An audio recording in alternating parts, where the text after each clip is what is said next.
Begin. Sit back or lie down in a comfortable position. Shut your eyes if you're comfortable doing so.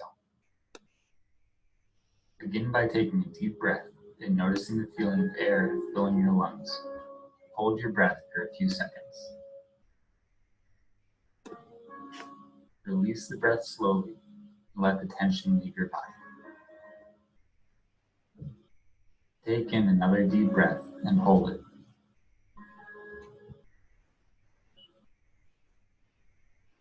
Again, slowly release the air. Even slower now, take another breath. Fill your lungs and hold the air.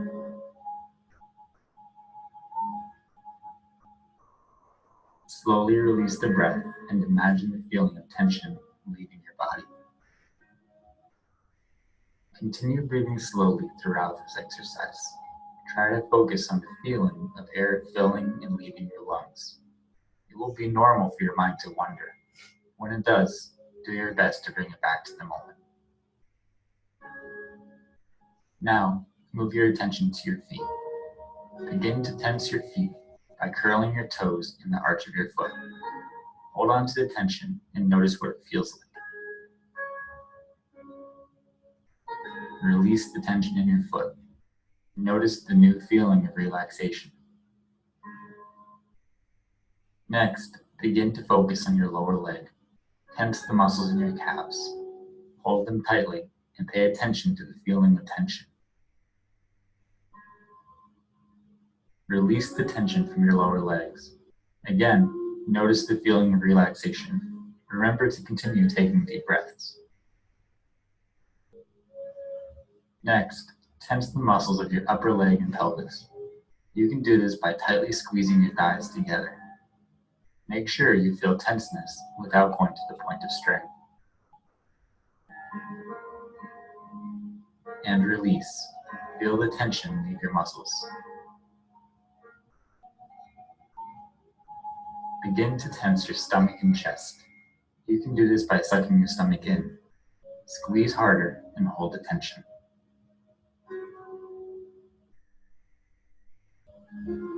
Release the tension. Allow your body to go limp. Let yourself notice the feeling of relaxation. Continue taking deep breaths.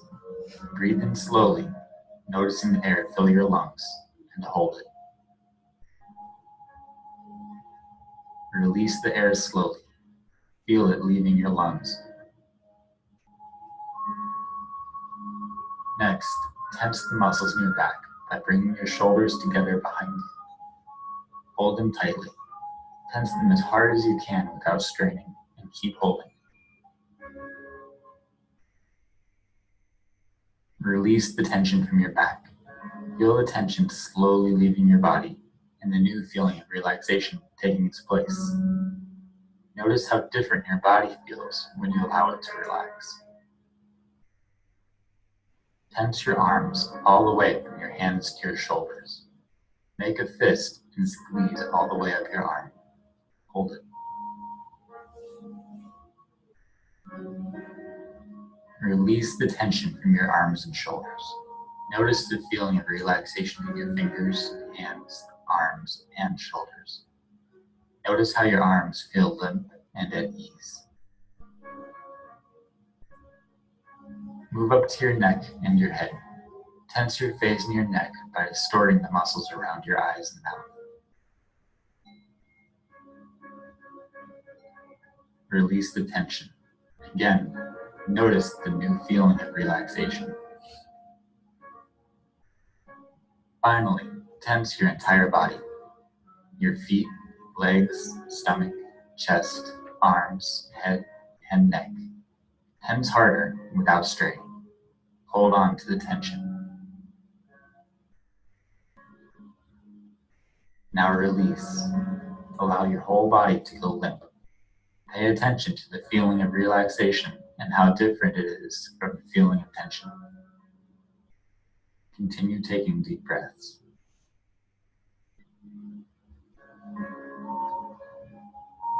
Begin to wake your body up by slowly moving your muscles. Adjust your arms and legs. Stretch your muscles and open your eyes when you're ready. You've completed the progressive muscle relaxation exercise. Repeat this exercise daily to experience the ongoing benefits of relaxation. Do you feel more relaxed? He went super fast. He was super fast. So when you look at, I mean, there's body scans that you can get that are fantastic, but they're like an hour long, okay? So usually if I try to get a client who's never done progressive muscle relaxation or mindfulness, so like, hey, do this body scan, they'll make it like to their toe. You'd be like, yep, I did that for 2 seconds, can't do it for that. Right? So you really have to practice this. Remember when we were talking about neuroplasticity and how we create pathways in our brain? It's really important to remember that things like this are creating pathways in our brain. It's not just to be like, oh, this is nice, right? It's actually creating a pathway so that when we're stressed, we can jump on that pathway and learn to relax as opposed to getting more anxious. So oftentimes clients be like, well, I don't really like that, or I don't really like doing this. But the more they practice it, the easier it becomes to do it. And it's creating this pathway in their brain, and then all of a sudden they're able to do it better. All right. So now that we have the lights off, right? And we're sort of talking about some of this, I'm going to teach you another breathing technique because it's just fun, okay? To help you, you can teach this to people you're working with, okay? So everybody pretend they have a mirror. Take your hand and pretend it's a mirror and put it up to your face. Get up here by your mouth, right? Now, I want you to pretend you're going to fog the mirror. We'll do it all together so no one's do it by themselves. Ready? We count 3, 1, 2, 3. Did you feel how your back of your throat kind of closed a little bit when you did that? Do it again and notice that. Feel that, right? What that's doing is that's stimulating your vagus nerve. It goes all the way down your back. It is impossible to stimulate that nerve and stay anxious at the same time. It forces you to relax, okay? So in yoga, a lot of times they will have you do that breathing where you clench the back of your throat because it forces your body to relax. So you can teach that to people. First they're like, I don't want to make that noise. And you're like, okay, well, let's just do it together. Right, Darth Vader. Or mirror. Anything that gets that little clench in the back of your mouth is going to cause that nerve to be stimulated and for you to relax, okay? The other thing is that oftentimes when we say deep breathing, people are like, yeah, I do that. Like, okay, can you show me how you do it? And they're like, I'm like, oh, okay, you hyperventilate. That's awesome, right? That's not how we do deep breathing, right? It's not about the inhale in, it's about the exhale. So I don't know about you, but I went through a good portion of my life not realizing that. And I'd be like, I am deep breathing, right? But it's really about being able to stop the breath on the way out and do that slower than your inhale, and then it'll force your body to relax, okay? So when we breathe in to like 3. Breathe out to like 5. That's what calms you down, okay? So oftentimes you'll see people like, I'm trying to relax, and you're like, okay, no, what you're gonna do is make yourself more worked up, okay? So in light of that, I do a lot of work with kids, and kids love to do deep breathing exercises. So I'm gonna teach you one, okay, that they like to do. It's called the bumblebee breath. Has anybody ever done this before? Okay. Okay, so get ready. You need your hands free. Here we go. Now, I'm going to do the whole thing. You follow me, but don't do all of it or you won't hear me, okay? Because the first thing you're going to do, don't do this part, is you take your thumbs and stick them in your ears. Don't do that yet. You won't be able to hear a word I'm saying. You take your pinky, stick it on the edge of your mouth. Go ahead, you can do that part. You're all looking at me like, and then you're going to take, what was that? Yeah, right? Okay, so then you're going to take your pointer finger, put it on the edge of your eyelid, right here, okay? Okay, then what's gonna happen, you don't have to do this yet, I don't want you to stop breathing. Because you're gonna take your ring finger and you're gonna clean your nostril, but don't do it. And then this, your middle finger is gonna go on your eyelid, close your eyelid. Okay, no, you can't see me. You can stop for a second, look at me. Okay, and then you're gonna put all that together and you're gonna buzz like a bee, okay? What that's gonna do is stimulate that vagus nerve. It's also gonna sort of make it so that you don't hear anything in your surroundings and you're totally inward focused. Calms people down really super fast. Okay, ready? Thumbs in the ear, pinkies on the mouth, ring finger on your nose, pointer finger on your eyelids, and here you go. 1, 2, 3.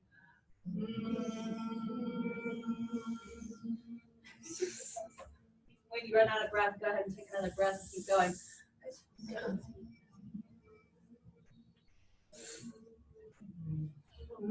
Is anybody doing it? Right? Did you feel the buzz? Let's all try together. Now you're experts, okay? We're gonna do it for like 30 seconds. So just keep on buzzing when you run out of air, okay? Got it? All right, got everything? There you go, ready? 1, 2, 3.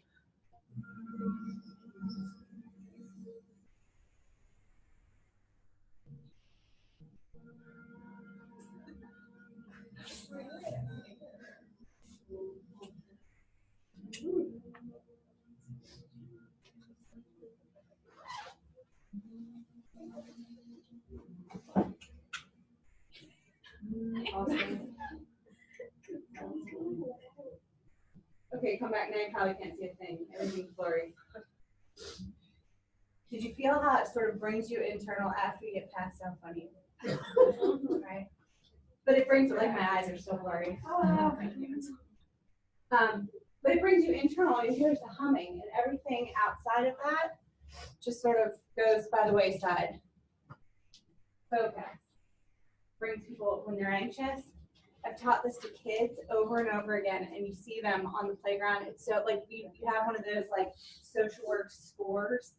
When I had one little kid I taught this to because he would get really anxious. And so he learned this bumblebee breath. He would take a little, talk with his teacher, like give him a little space, let him do it. He does it. He's out on the playground and a little girl's going to the dirt. She's upset about them. She walks over and he says, shows her how to do it, and the next thing you know, the two of them are buzzing together. She's calmed down, right?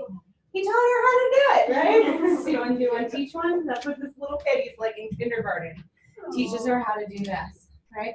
And it brings you right down. De-escalates, calms you down, right? And for kids, it's fun, right? All right, so those are kinds of things that we might implement with a behavioral intervention. Yeah? Okay.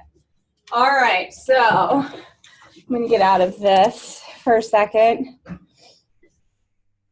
So just so you know, there was someone who couldn't make it to class, so they were tuning in online with us.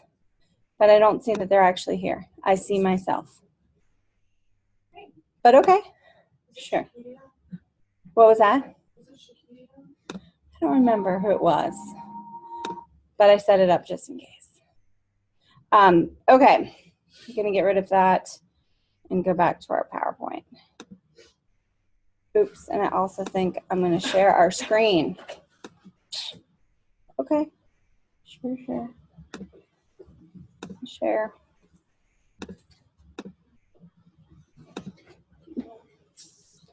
There we go. Get myself out of there. All right. So just to make sure that we've really talked about all the interventions, we really covered on talking about classic and operant conditioning last time, and some of the behavioral interventions that we use using those concepts, right? But I just wanted to make sure we're uber clear, okay? One is that another intervention that we might use is modeling. We saw that with Stan, right? It's like sort of modeling. They were doing a role play and modeling how behavior might, how he might talk with his teacher. And Dr. Corey took on the role of Stan, and Stan was the teacher and kind of modeled that for him. And then he practiced, right? So we model behavior.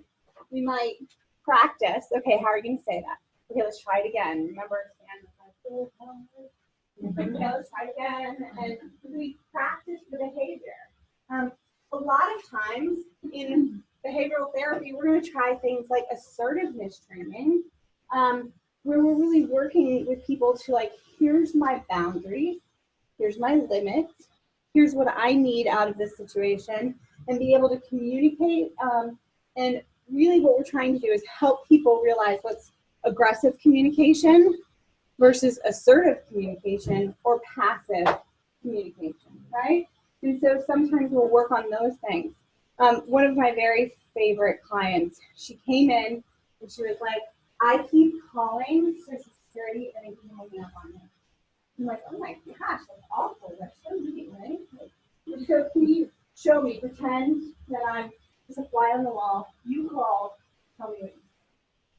And she's like, well, I put on the ground and dial the number. They say hello. And she's like, listen, you people are being really rude to me, and I can't figure out why it is. And she starts screaming between her whole flag, right? And then finally she hangs up the phone. I said, do you do it just like that? And she's like, yeah. I bet I can figure out why it is. They're hanging up on me now, right? Because your communication is so aggressive, there's nothing in it that's telling them what you need, why you're calling. So we're able to practice not being aggressive and sort of learning to communicate in a way that you're going to get what you need from the communication.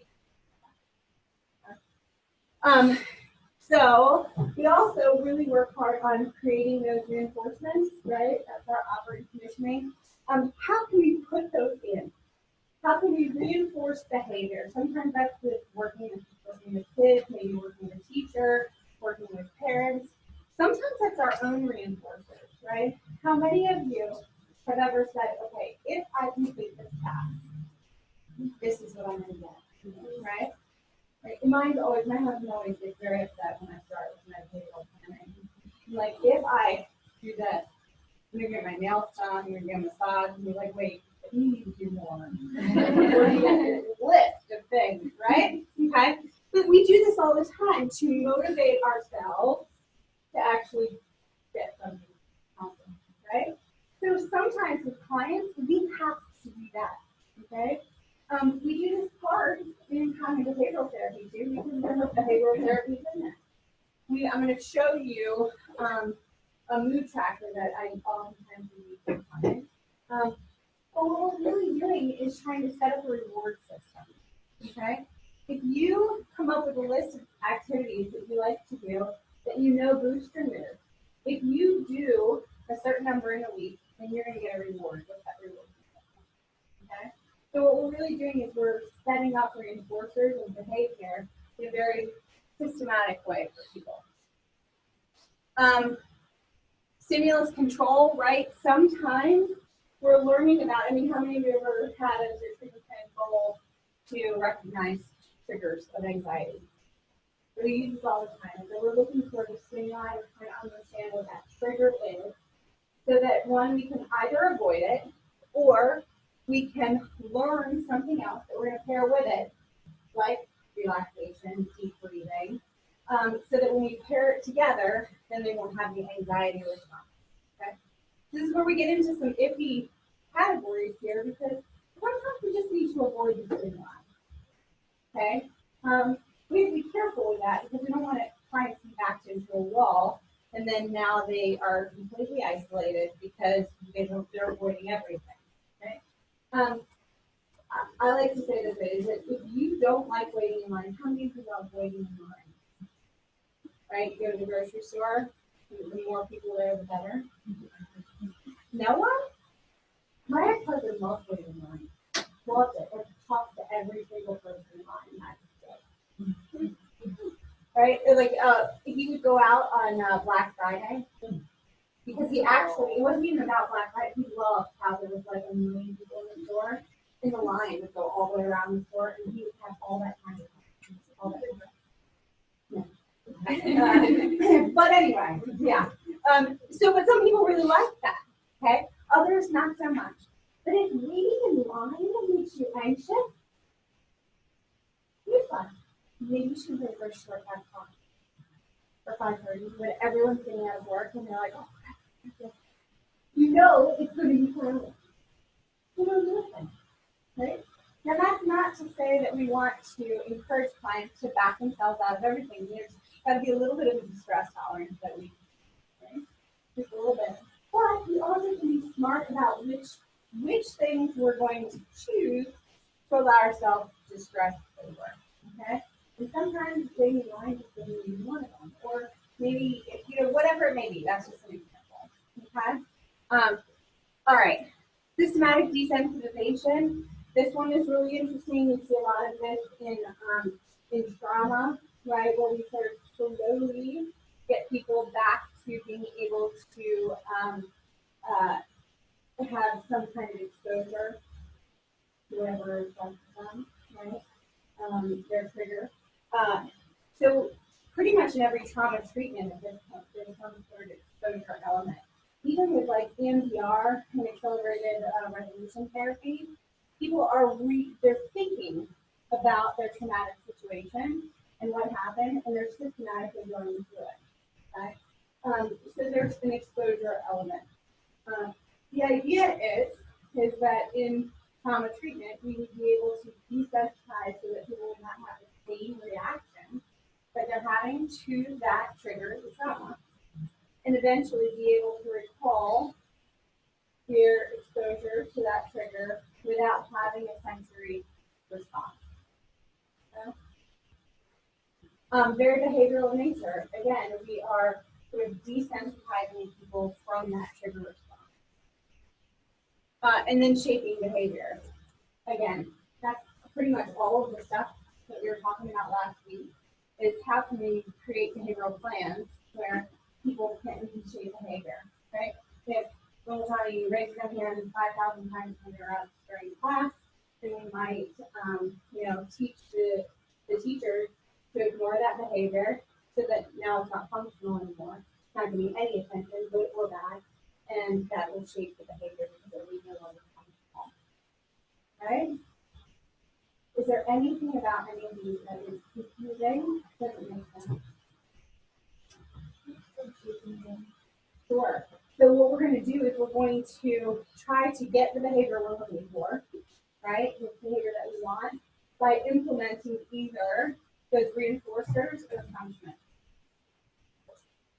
That's really what it's all about. So we might change a behavior by extinction, by not responding at all, making that behavior no longer functional. Okay. We might do things like modeling to try to help sort of shape the way that they're going to communicate, active listening, teaching those skills so that then their behavior is changed in some way for the better. That make sense? Okay. So, given all of these interventions that you might use, what might be your role in behavioral therapy as a social worker? What's your role? Teaching. Absolutely. Huge. Huge in this model. Interestingly, would that be a role that you have in psychodynamic approaches? Oh, what's our role then? Yeah, you're going to there you go. You got it. Any others? I'm sorry, I didn't hear what that role was for a second. The blank slate, where we're going to not really disclose anything about ourselves because we want people to project onto us, transfer onto us their feelings and emotions about their early attachment. What other role? Teacher.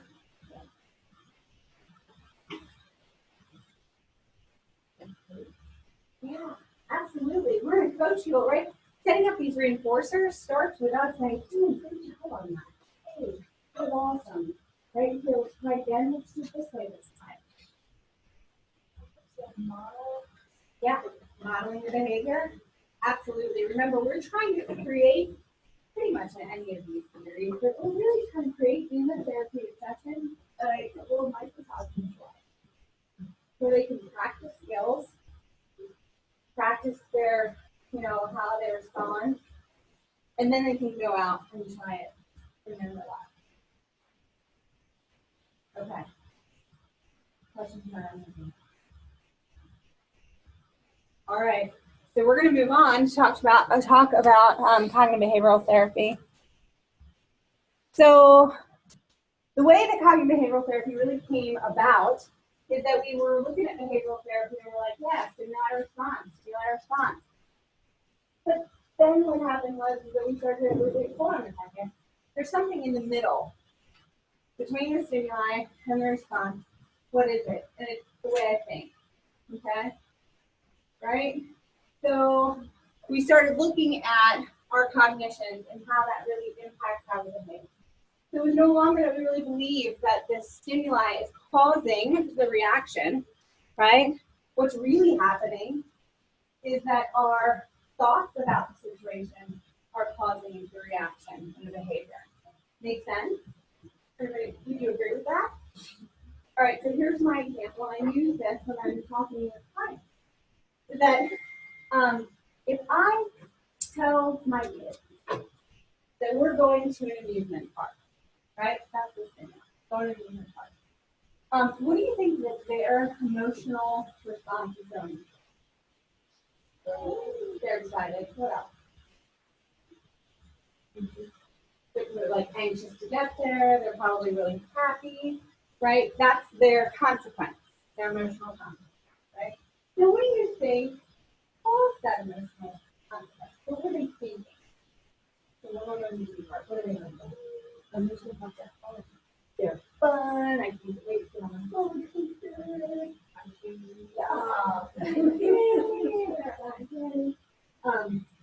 I'm going to try to beat everybody to ride this ride. No time before I go. Right? I mean, that's probably what they're thinking.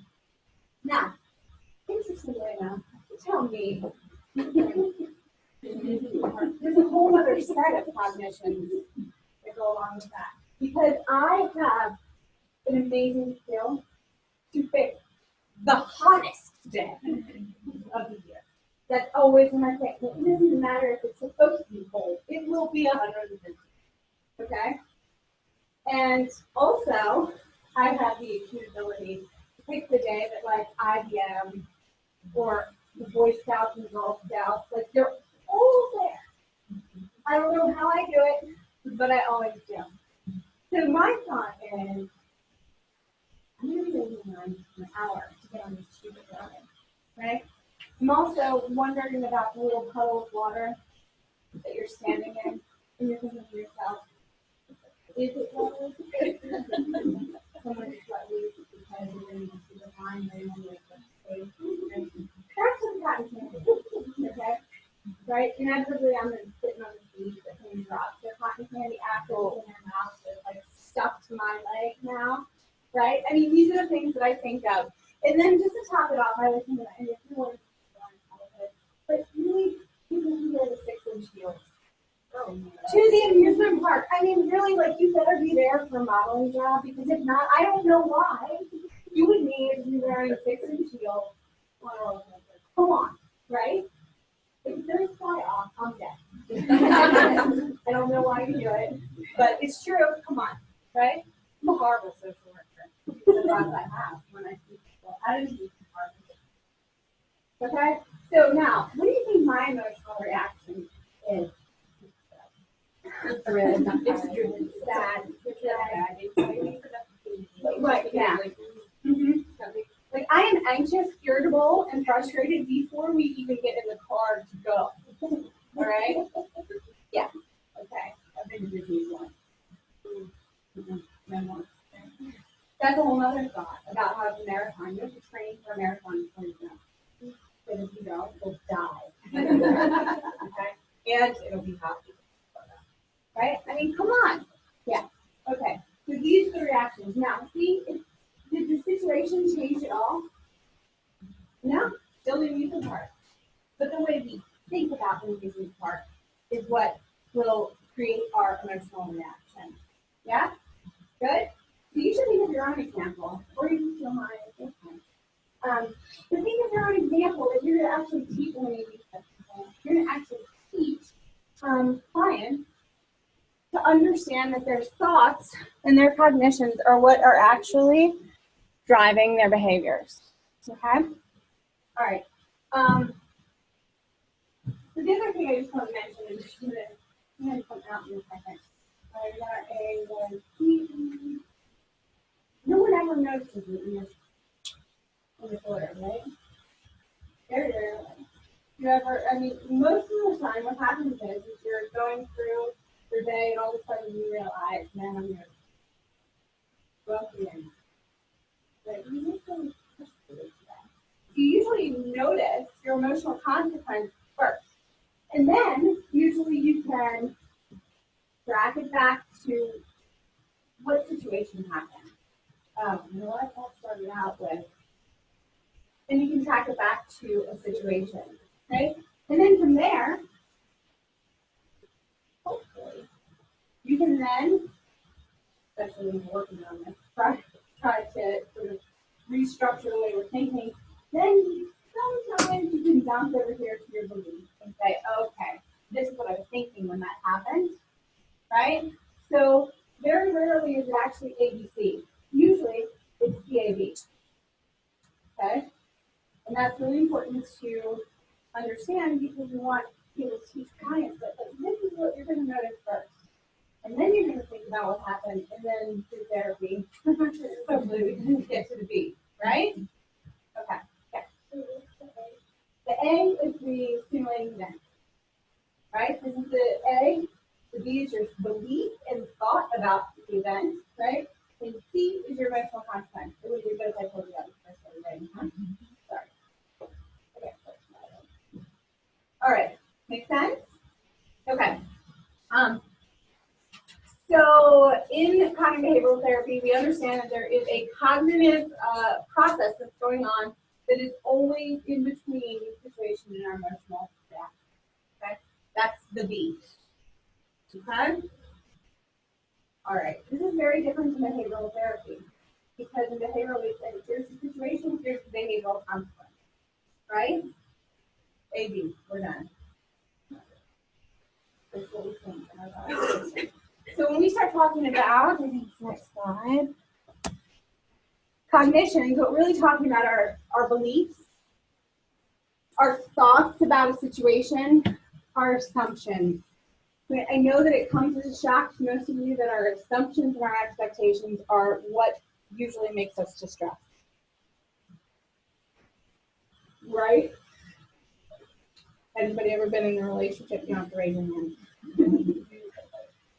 It's our assumptions and our expectations of what you should be doing that really gets us distressed, right?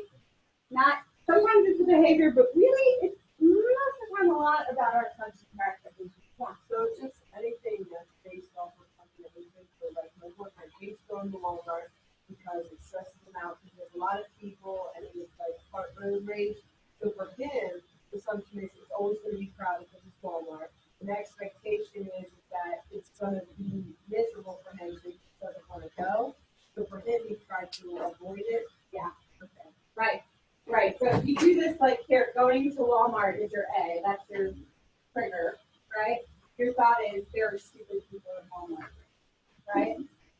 Kind of like when you get in traffic. Yeah. There are people who are all over the place. It's going to be crowded. People aren't paying attention.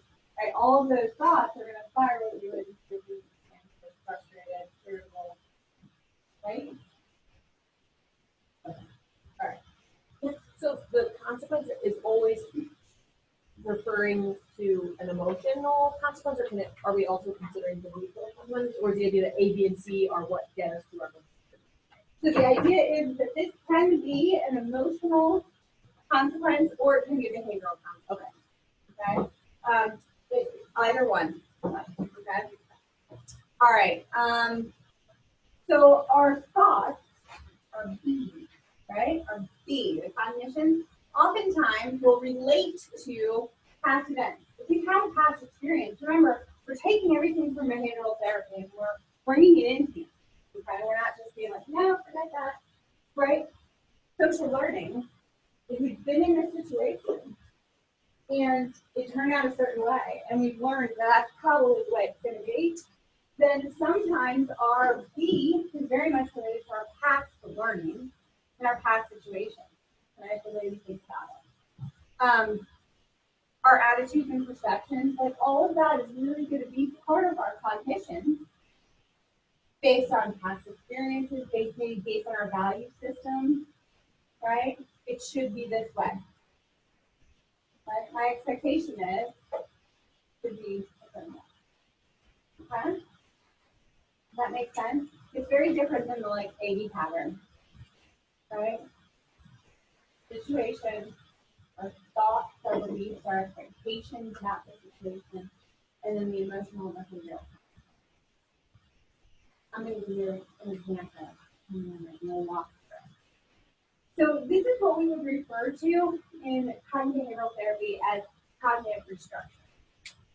Okay? Because what we're doing is we're always we're not focused on the A, although, you know, there's a situation that is particularly triggering to us that we can avoid, that would be functional for us to avoid, then okay, fine. Okay, maybe that's it. But what we always are focused in on is right here. We're always focused on changing the thoughts about the situation because, again, the thoughts are going to change our emotional reaction and our behavior. Yeah? Okay. So I should have started off because it's been kind of a spiral. So let's talk about this for a moment.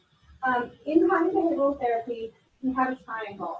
We have our thoughts, right? I never write on the board. I'm really bad at it. That's my thoughts. And then we have our feelings.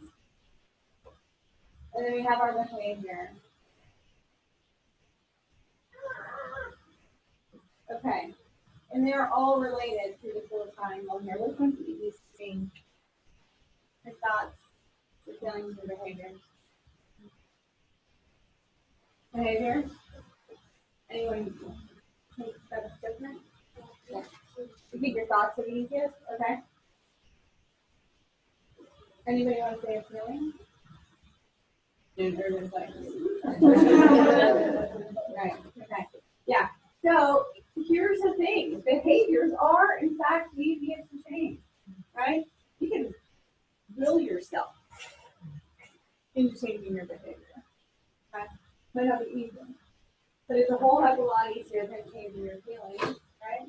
Anybody try to change their feelings? I'm not going to be angry anymore. I'm done with it. I'm not going to be angry. And then that person walks through the door and you're like, oh my God, I want to kill you. And you're like, wait, I'm not going to be angry. I'm not going to be angry. Right? You know how it works. This is the way it works, people. Right? We are human. Okay? So feelings are very hard to change. Okay? Behavior, on the other hand, you kind of say, okay, look, this is going to be my schedule. I'm going to do this. I'm going to react to it. Behavior, okay. We can change this. Right? So in cognitive behavioral therapy, the very first thing that we do every single time is we focus in on behavior. Okay? So remember all the stuff we were learning last week? Behaviors. Right? You just don't stop there. You continue on to working on changing our thoughts, because when we change our thoughts, then our feelings automatically. Is it possible that you can't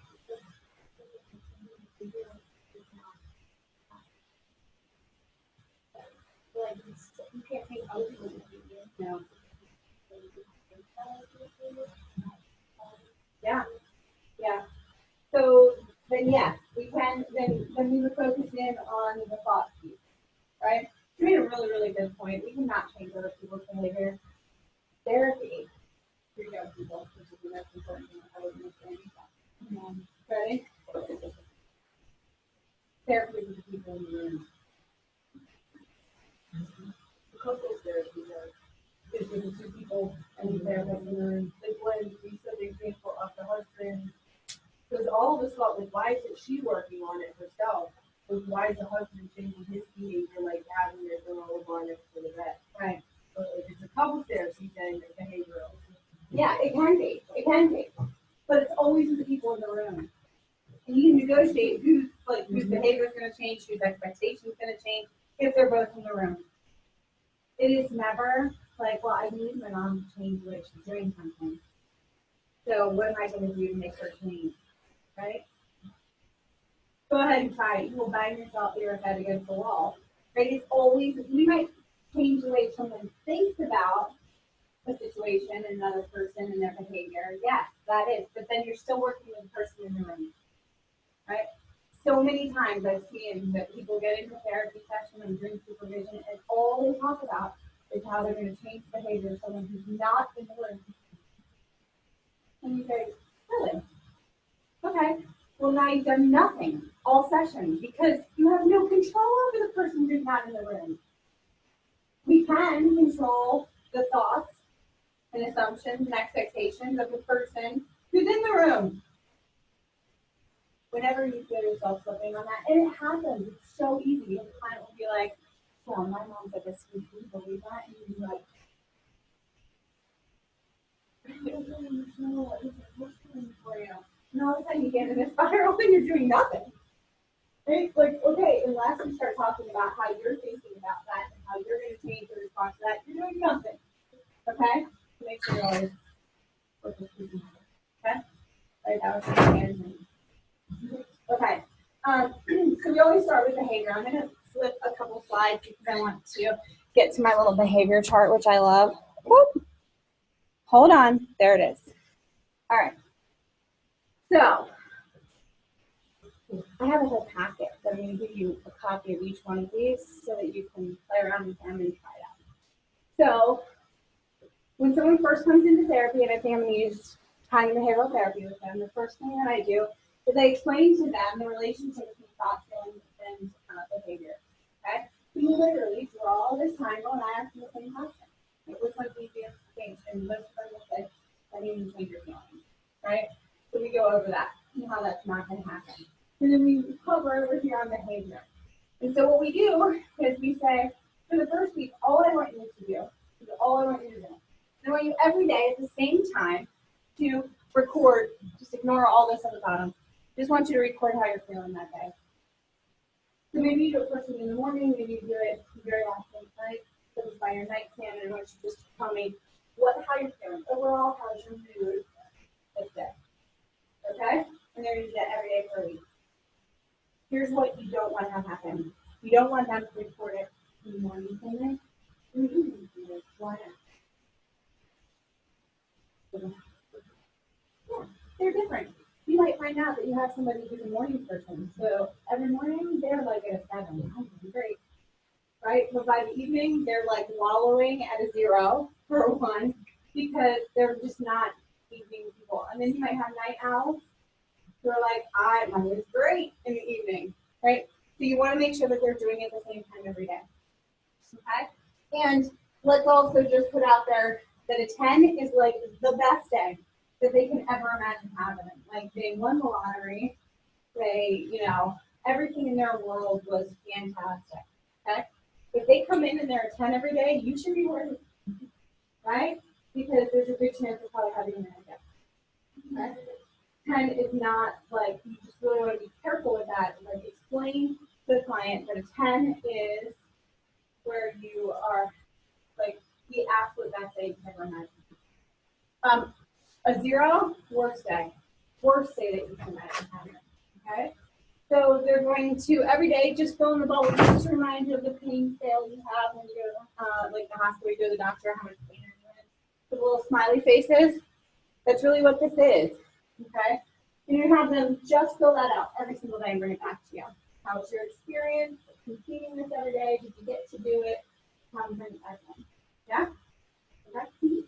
So, but I understand one of the other things that I think that's not like this, but like also, depending on what kind of day, some do it all night and they're a morning person, so they're super tested, maybe they have like,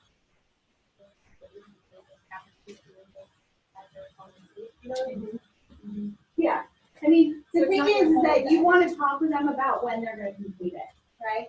So they might say, well, you know what, I'm really a night owl, so you just get the 1 in the morning. Okay, well, so maybe doing it right before you go to bed is a good idea. Or maybe they say, no, you know what, if I wait until the evening, I'll never remember to do it. Like, I'm a morning person, I'm up at 5 a.m., this is like what I put on my schedule, one of the complete things. And so you have them, the most important piece is that they do it at the same time every day. Right? So if they're doing it at 5 a.m., they might be recording their day one on the morning of day two, right? Like, how was my day yesterday? No, well, it was a 5. And so you have them record it same time. Okay? Or else you're just going to get variances that are just may or may not reflect anything. Okay? All right, so they're going to complete this every day. Okay? Then they're going to come in and depending if they actually do their homework, and hopefully they did. The next week, you might just have them do it again, right, as you're getting to know them. Following week, you're going to add in fun activities.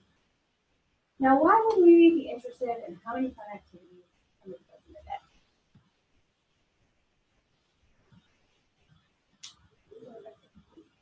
Because it affects their mood, right?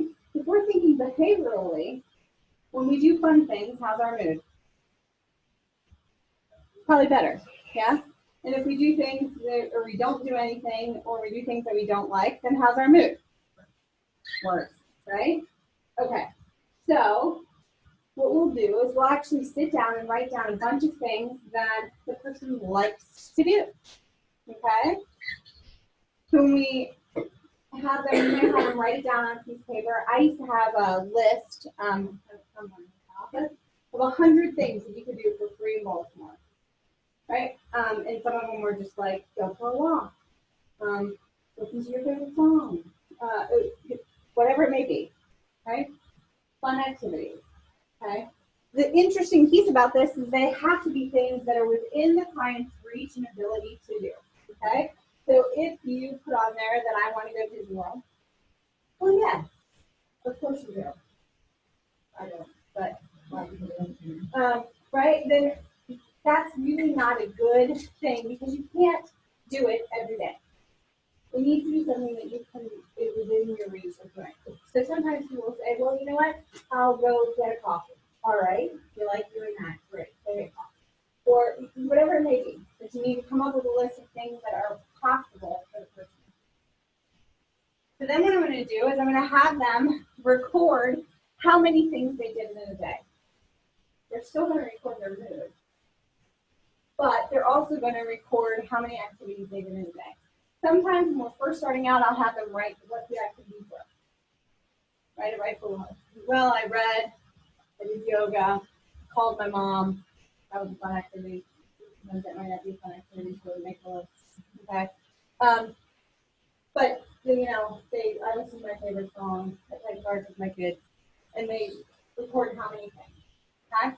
After the first week of them completing the fun activities, I'm going to have them contract with me for how many they can do. They might come in and they're like, oh, you know what, I did like 2. I did 2 all week, and then on the weekend, I actually did 3. Okay, that's fine. So can we move to doing 3 all week? What are we teaching them here? Teaching, yeah, we're teaching them how to make small goals for change. Now, oftentimes what happens is that people will say, well, I did 2 all week. And I'll say, okay, do you think you could do 3, maybe 4 times this week? And they'll be like, oh, I can do great. I can do 7. Like, right, no, can we do 3? Why am I doing that? You want to make it attainable.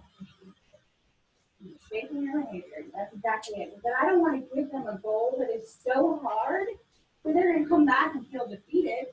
That's not going to achieve our goal at all, our purpose at all. So what we want to do is make them very achievable. We make very small incremental steps. So then they will record every day what they've done. Okay. Then the next week they can remove it in small little steps. Next week, did you achieve your goal? Yes, I did. Or no, I didn't. We need to go. Maybe we need to go back to 2. Maybe we just do 2. What we do then is we set up a reward menu. Remember when we were talking about reinforcement? What can we do to reinforce your behavior? Okay. If at the end of the week you have done 3 fun activities each day, Friday night, you get to, what do you want to do? Go to a movie? Can you find a go to a movie? Is that within their realm of possibility? Maybe it's just go out with a friend or have a friend come over. I don't know what it is, but everybody's motivated by food. Okay? So 9 times out of 10, and also they're motivated by spaghetti. I don't know what it is about spaghetti, but 9 times out of 10 people will be like, I love having spaghetti. I'm going to make spaghetti on Friday night. That's when my reward. Okay, sure, why not? Right? And so we make up like, okay, how many are you going to do each day? What's the reward if you meet your goal? That's all we do for the first few weeks of therapy. So we do. We start talking about our thoughts. Nope. All we do is behavioral piece. Okay? So make a reward menu. So here's the very interesting piece. Once they've done some activities, and remember, they're continuing to track their mood, then we have a conversation. One whole session we talk about social activities and the difference between social activities and isolated activities. Okay? So, interestingly enough, you might have to do 4 isolated activities. I'm going to read a book, I'm going to listen to my favorite song, I'm going to, go for a walk, I'm going to, I don't know, whatever it may be. To get the same power as one social activity. Okay? So we're going to talk about what social activities could you do. Calling a friend might be more powerful for you than listening to your favorite song. So we're going to differentiate between that because then you can use less energy, do less fun activities, and get the most bang for your buck. Okay? Now, does that work with everyone? No. You get a good introvert? Okay? Someone who really likes some social activities good, right? Reduces isolation. That's really good. But sometimes the more social activities they do, the more exhausted they feel, and then their mood will actually go down. So we have to be careful of that so that we know our client well. Okay? So we talk about social activities versus activities they do themselves, and again, they will write them down underneath, and they will fill in the dots for how many they did. So then I get this chart back. In the next session, I start making drafts. I connect it up. Guess what happens? What do you think happens when their fun activities go up? That's right. These are correlated. More fun activities, your mood goes up. Less fun activities, your mood goes down. In the 5 years I've been doing this, never have I had a graph that didn't follow that direction. Pretty amazing, isn't it? What does that do for the client?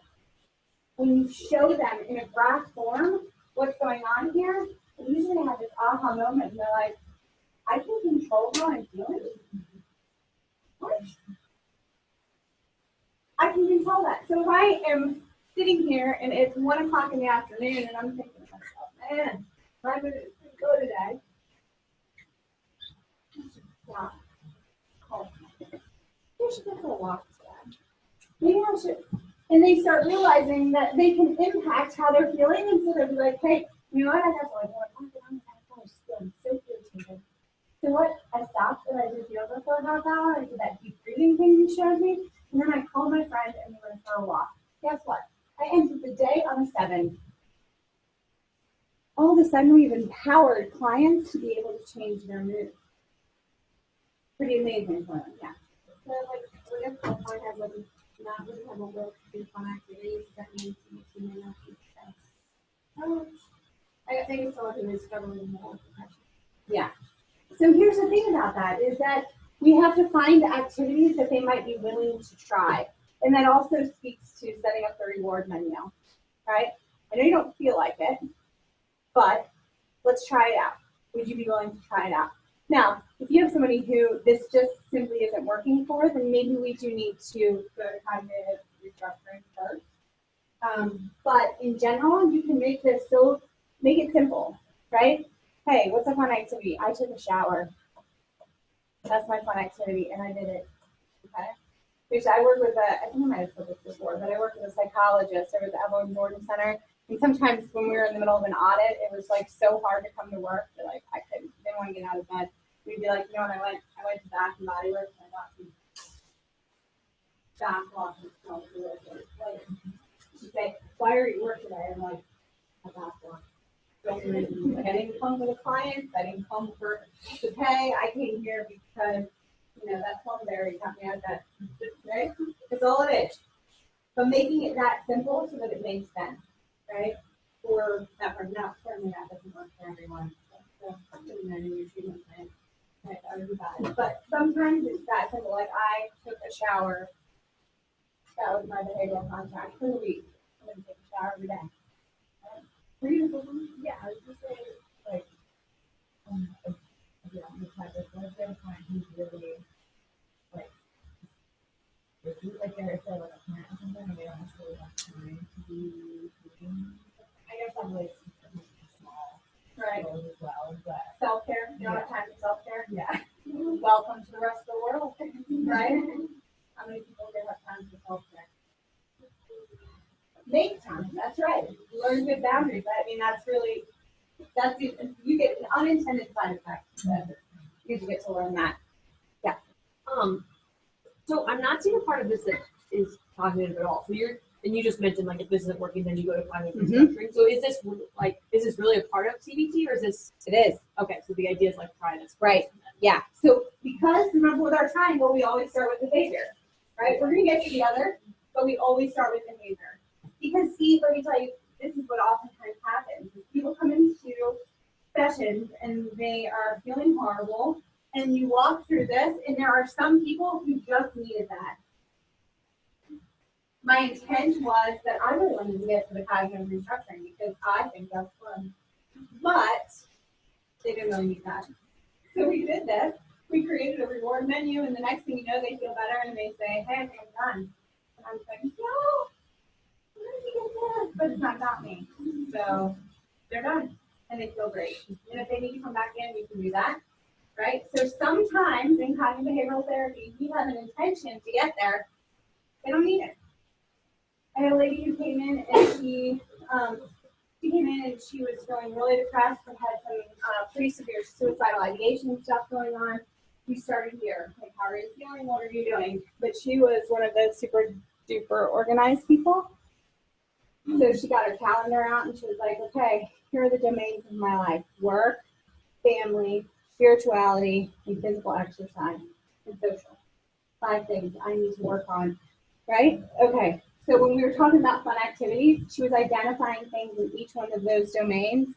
The next week she came back with her calendar and it was color-coded. Something for each of the 5 domains was on the calendar for every single day. Like, she had to schedule it, and guess what? Besides the fact that she might be a little OCD, we'll get over that, she felt great. We didn't have to go any further because she was super organized and she was like, oh my gosh, you're right. I haven't been doing something for my spiritual life, for my family life. So she was intentional about something in each one of those domains that made her happy, that were fun for her, right? And all of a sudden her mood improved and she was like, I'm done. And I was thinking, no, we should do more. And she was like, I feel great. I don't need to come anymore. And off she went, right? May she come back at some point to do some other stuff? Sure. But for that point in time, her symptoms resolved. She wasn't feeling depressed anymore. She wasn't having suicidal ideation. And that was her goal. She achieved her goal, right? So that's where we start. Now, if that isn't enough for people, then we will go to to looking at the cognitions and doing some cognitive restructuring, which we're going to look at now. First, before we do that, let's just look at this. So important principles are, and I think we probably already said this, is that thoughts and assumptions are subjective, right? They're in line with people's past experiences. I like to think of it this way. And sometimes when I've done groups for CBT, I'll get this really little file label that you can put on file folder. And we'll do an exercise where I'll have one person stand at the front and be all positive thoughts. Okay? So we'll throw out positive thoughts like you're funny, you're beautiful, you're handsome, you're intelligent, you're a great problem solver, and right, the positive stuff really hard to look at. Right? But we'll put all those labels on them. How do you think someone who has all those labels on them in their past experiences will look at any given situation? Positively. Why? Because they have all these labels. Like they've been told, you're fun, you're smart, you're a great problem solver, you're an awesome student, you can do this, right? You're confident. So they're going to believe those labels about themselves. And in any situation, even when they get smacked down by a bad, challenging, hard situation, chances are if they've got those belief systems in place, they're going to believe they can get through it, right? And then we take someone and put other labels on them, and they're all bad. You're ugly, you're fat, you're stupid, you're worthless, you're unlovable, right? How do you think they're going to look at the situation? Not so great. They're not feeling it. They're going to be like, yeah, I can't do it. They're going to feel like they can't possibly succeed. The goal of CBT is to take those labels off. Peel off those labels that may have gotten there from past experiences and replace them with a more positive thought. Because why? When you think about something differently, what happens? You have a different emotional or behavioral response. Does that make sense? You're all still with me? So again, emotions are directly related to our basic assumptions or our thought processes about situations. In CBT, I am constantly correcting people when they say, well, he made me. He made me. How did you punch him? Well, he made me. Well, no one can make you, right? He may have done something stupid. And then you had a thought like, wow, that was stupid. Yeah, right, yeah, exactly. And then you responded to your thought about the way he behaved.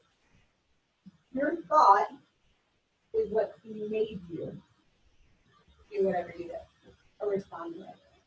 That's a hard one for people to really correct. Yeah. So, like I you, but isn't there like a disconnect between like,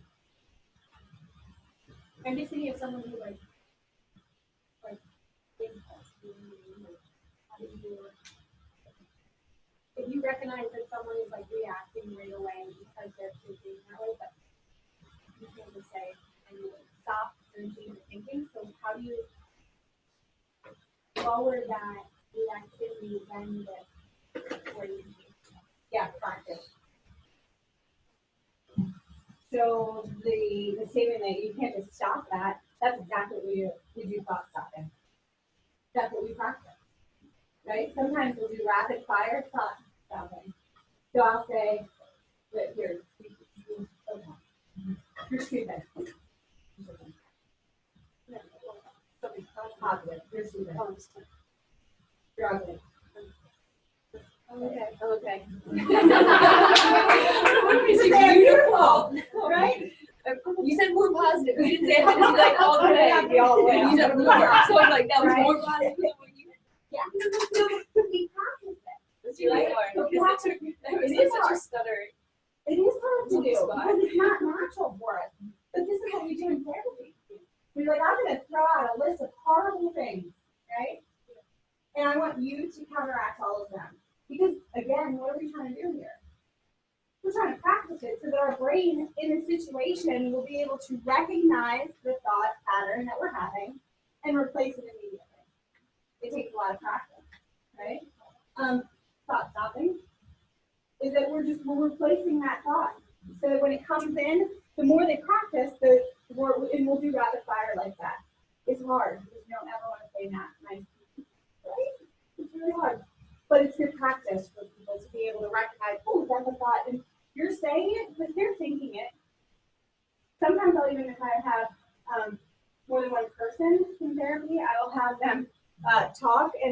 one of them will be talking, and I'll be saying what they really think. Right?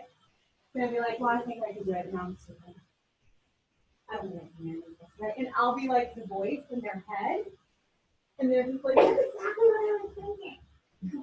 Right? And then the other person has to flip it around and be like, no, you've solved problems before. You can figure this out. You're going to be okay. It's unfortunate, but you still are going to be okay. And you get it's like you get the devil and the angel on the shoulder, and you get them tough again. So I know someone that has a very strong emotional feeling about when you're not with another person. And to me, it seems very irrational. To say I was with that client, okay, how would I practice? Would I practice how they feel when they're not with them or how they feel when you're with them? I would probably walk them through an ABC, and I'm going to show you this in a minute, an ABC form where the situation is that they're not with that person. What are you thinking when you're not with that person? Right? And I like to think that we're winding it down to get to what this situation in your thought means about me, about the client themselves. I'm going to show you that. And that's what I think.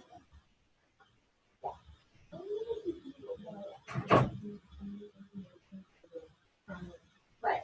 Okay. So you always start with cognitive behavioral therapy starting off with behaviors. That's this stuff here.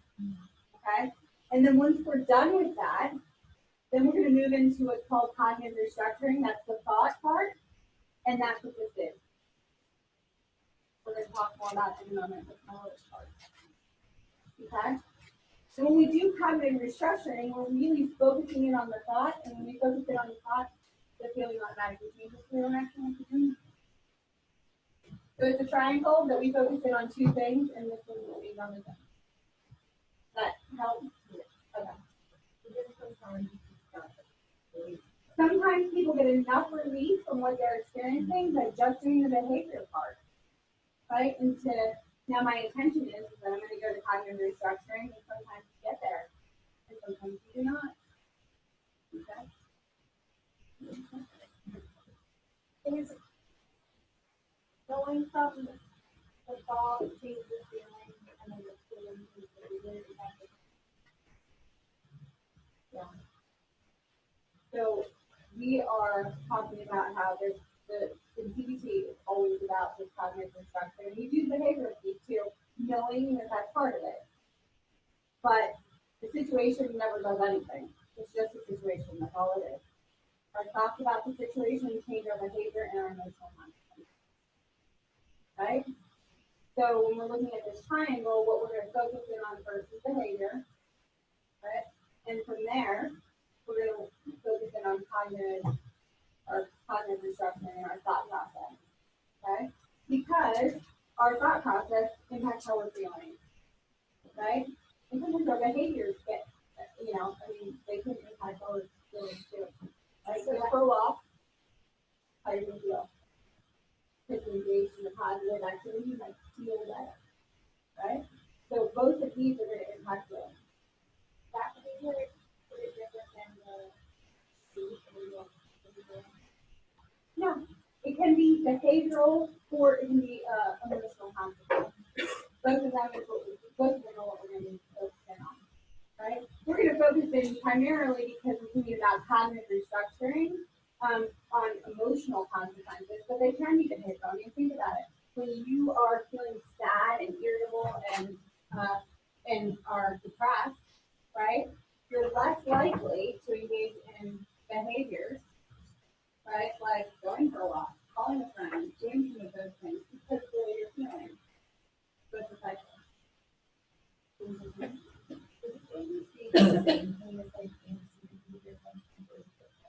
So, and that's a really good question because I know that like in a previous class we learned about that, but that was really more of a behavioral model. Consequence is directly related to the stimuli, right?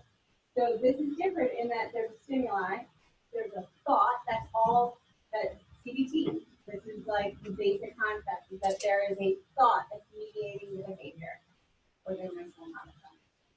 So I don't know how to appropriate practice, but so feel free to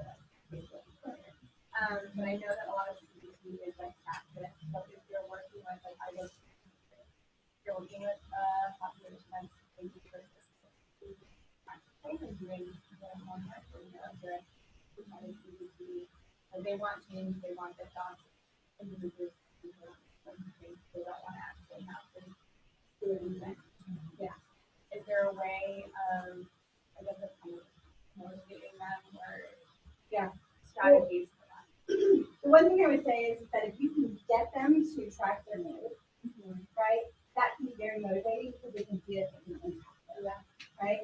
So if you can get them to do that, then awesome. If not, I mean, I've got kids that I work with who I do the ABC test because like they're not going to change. Yeah.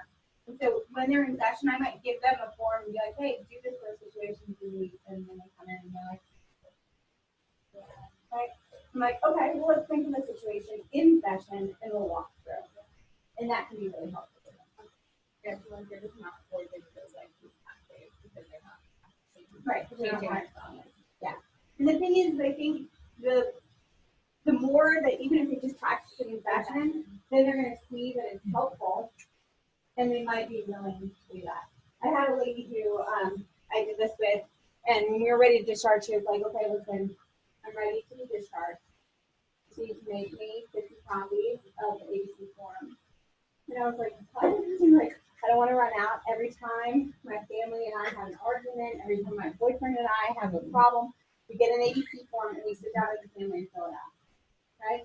And she was like, as long as I've got that ABC form, I don't need you. I'm like, okay, you're good.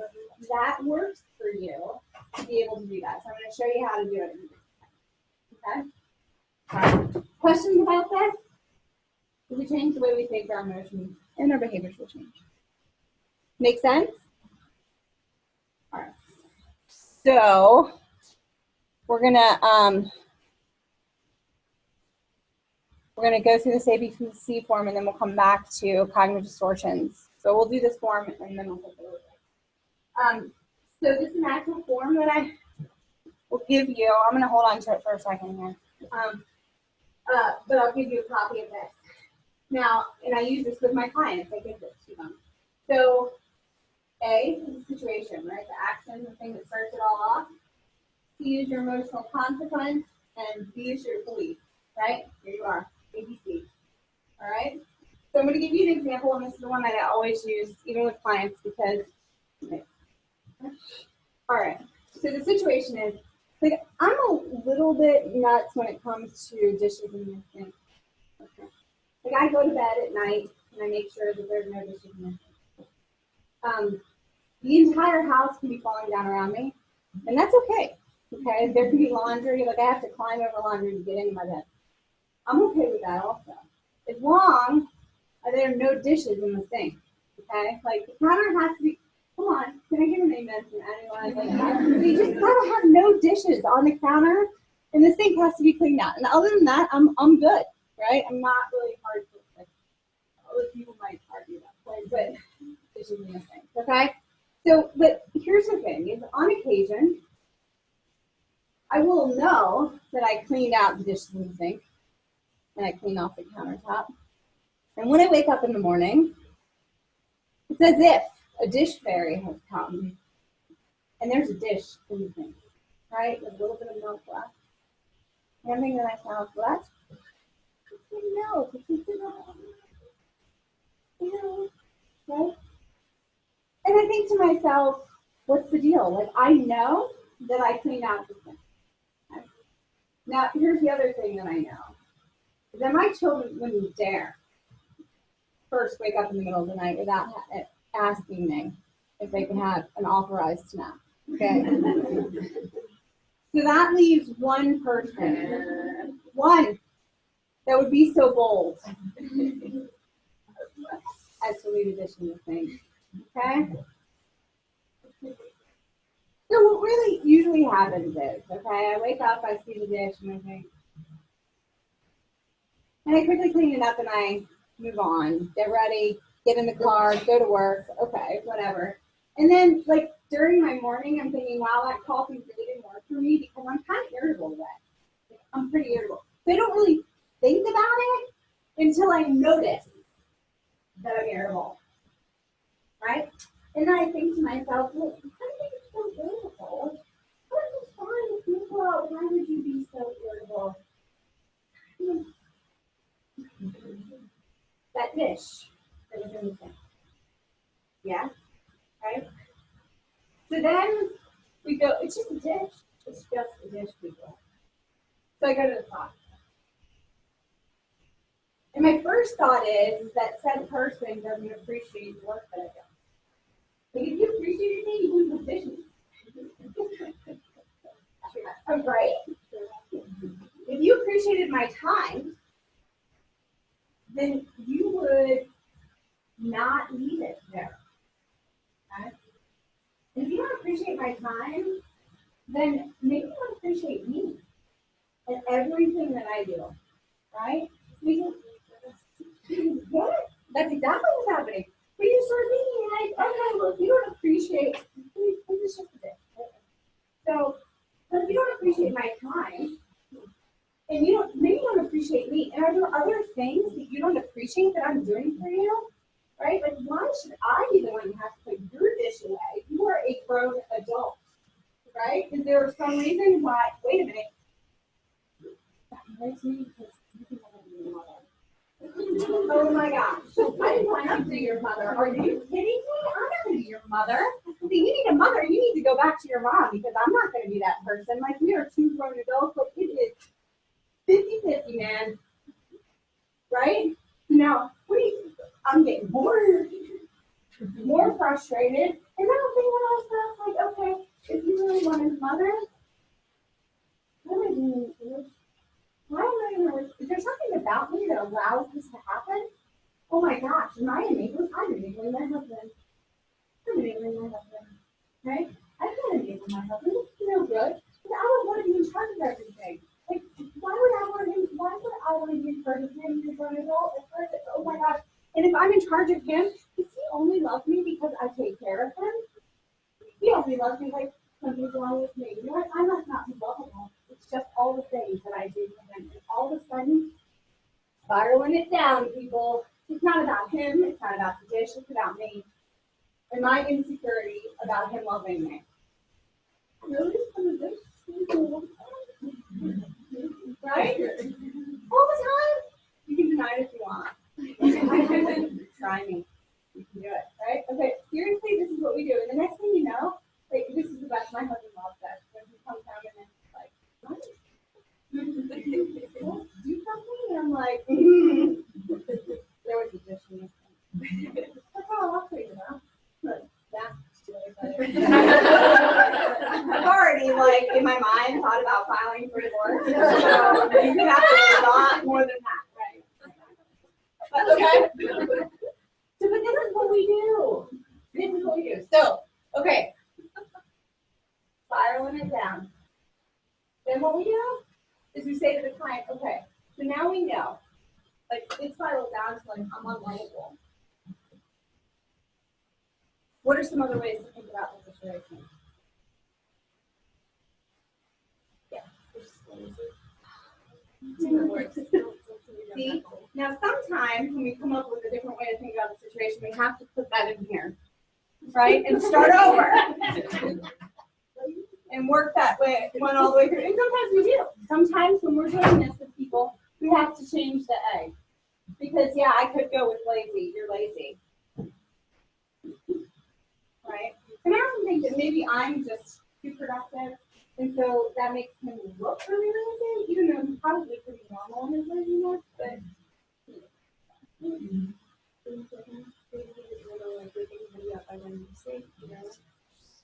right, too loud. That's a possibility, right?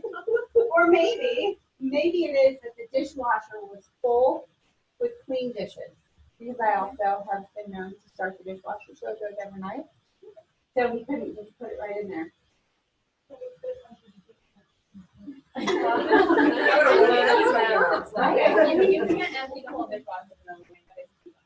Right. Right? These are all different ways to think about it. Or maybe the dishwasher is actually dirty. So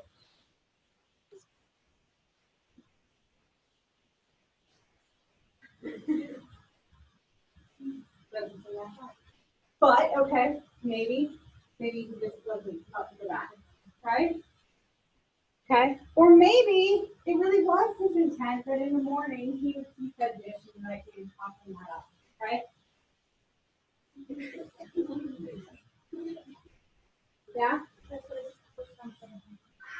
Okay. And now what are we doing? We're going back to social learning, people. I know how this plays out because I have been there many a time, right? That's always the argument. Well, it's gonna look anyway. My kid was not safe. Mr. Dale was other death No, right, okay. So it could be that. It could be that he was so tired, he was just like, oh my gosh, I feel sick because I'm so hungry to eat something really quick and then just go to bed, right? Yeah, could be. These are all different ways to think about the situation, okay?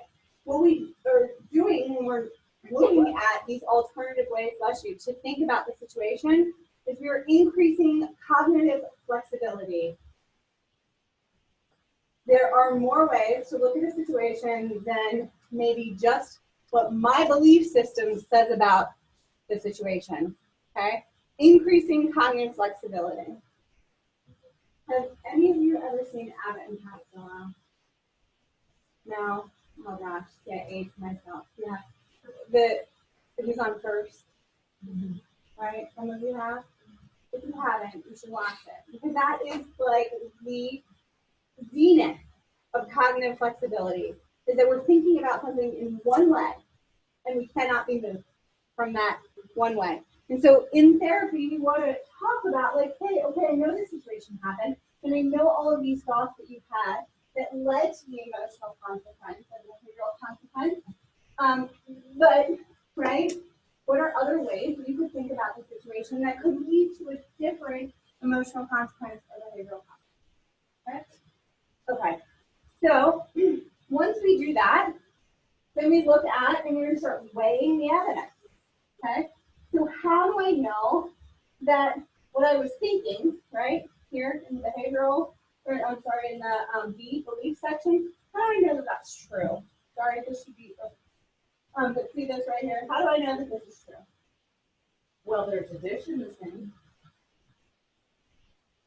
It's there. Right? Do I have any other evidence that I am unlovable and that my husband does not appreciate my time? You could. Yeah, right. In this situation, not really. I really don't. Although we did get that puppy, and he lets me take it out to him. Is there anything else? No, I can't think of anything else. But clients might be able to. They might have a whole list there, and that will help us know what we need to do. Okay. Now, if I look on the other side, is there any evidence that this is not true? Right? That he does appreciate my time, that he does love me, and that it's really not about me being unlovable. Well, yeah. But see, I'm here on Mondays all day, and he picks up all the kids, and he sees them, and he always makes me play. He also irritated me enough to send me a picture of it when I'm teaching my 9 o'clock class. Just irritating as well. But so sweet, right? He will empty the dishwasher when he's feeling like it, right?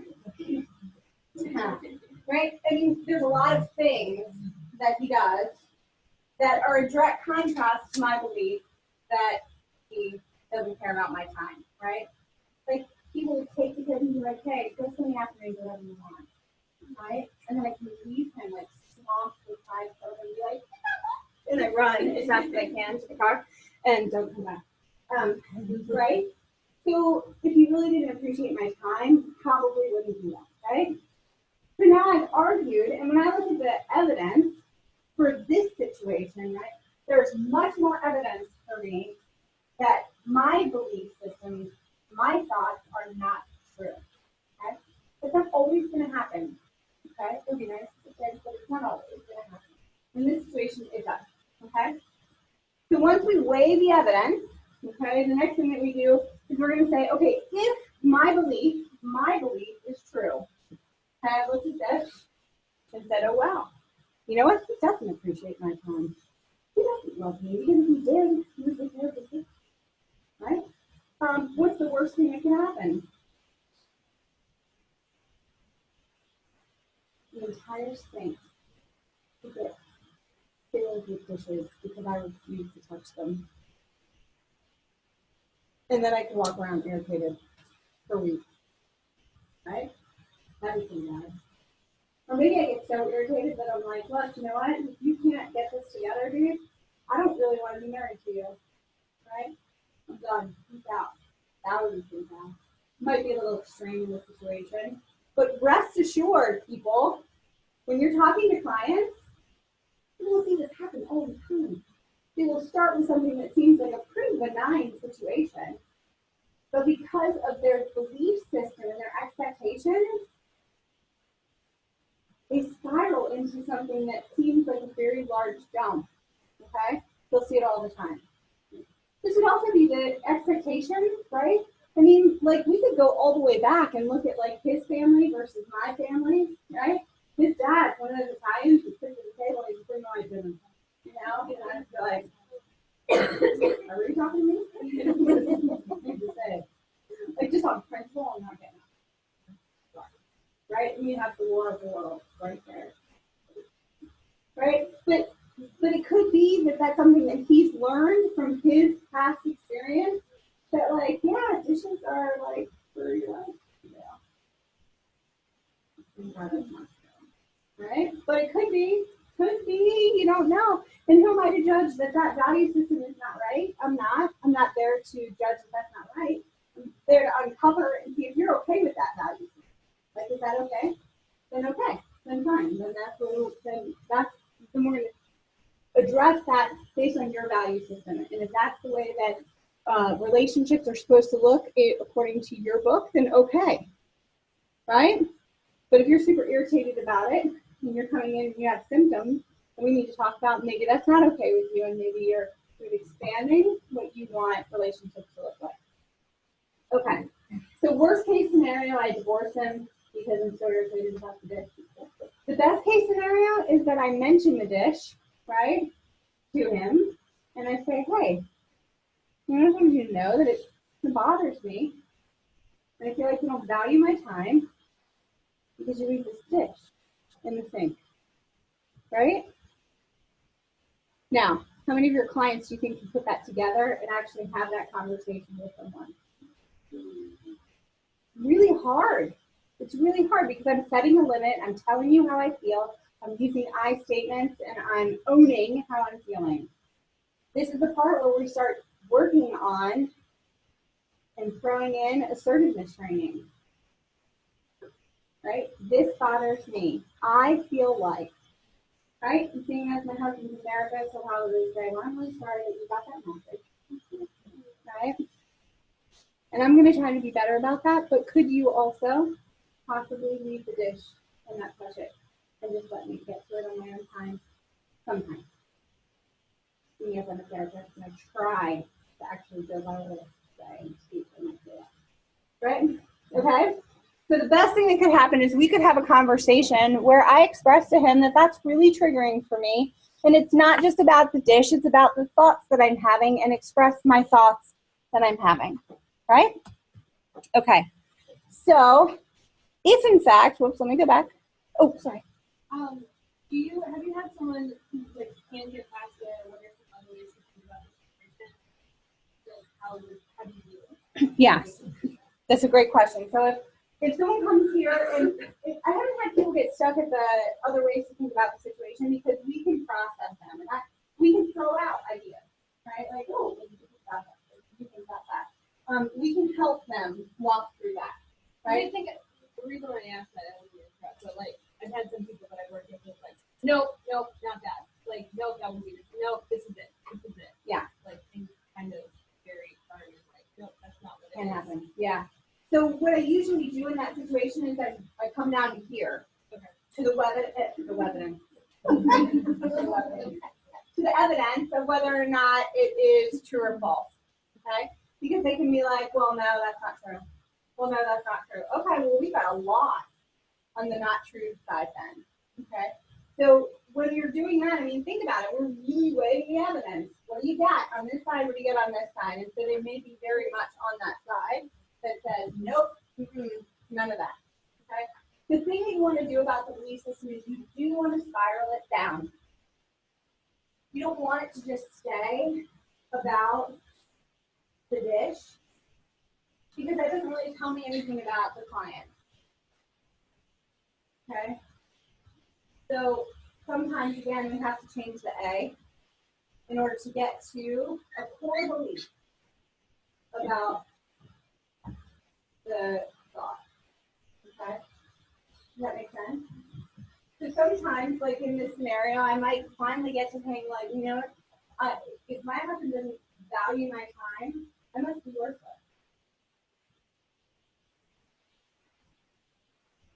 Okay? Now let's work that one through. Because that's where you're really going to get to. Life isn't fair, I'm unlovable, or I'm worthless. It's really the like three that usually you can boil down to. And how do you boil it down? You ask the 5 questions. One thing I always ask is, what does that mean for you? What does it mean for you that the dishes in the sink? Or that my husband's an asshole? What does it mean that your husband's an asshole? Well, I made a bad choice. You made a bad choice, what does that mean for you? But maybe I don't have to be picker. Right? People ask me divorce, we hear this all the time. There's a great article about how their picker is broken. Right? I think it was in the Journal of Counseling. But really, it's the people believe, like, I'm a bad picker. I will always pick wrong. After they've had this experience, again, we'll just change their expectations of what relationships are. Okay? So what does that mean for you if you're a bad picker? That I am doomed to never be loved. Oh. That's what we're getting people to believe, right? All because of this? Yeah, that's the beauty. Right? We can boil it down. Okay, so if we come here, though, and we see that there is significant evidence that all of this that we came up with is true, right? Let's say, yeah, it's true. We're going to hop over here. What's your plan of attack? If it is true that your husband does not value you and your time, what's your next move? Right? You're going to have a conversation with him. We're going to go to counseling. We're going to, whatever it may be, what's the plan of attack? This is the problem-solving piece that comes into cognitive behavioral therapy as well. Is that sometimes we get a situation where those beliefs are very warranted. So we need to come up with a plan of attack. What's your next move? What are you going to do? Right? You need to process through what would help the situation. Okay? What's your next move? If we find that the evidence is not true, your beliefs are not true, then what we can do is skip over to here and move into the rest of it, but come to here, and this is like the pinnacle. Okay, when I have those thoughts that I'm worthless, that my time's not valuable, what is the more positive thought that I'm going to put in here?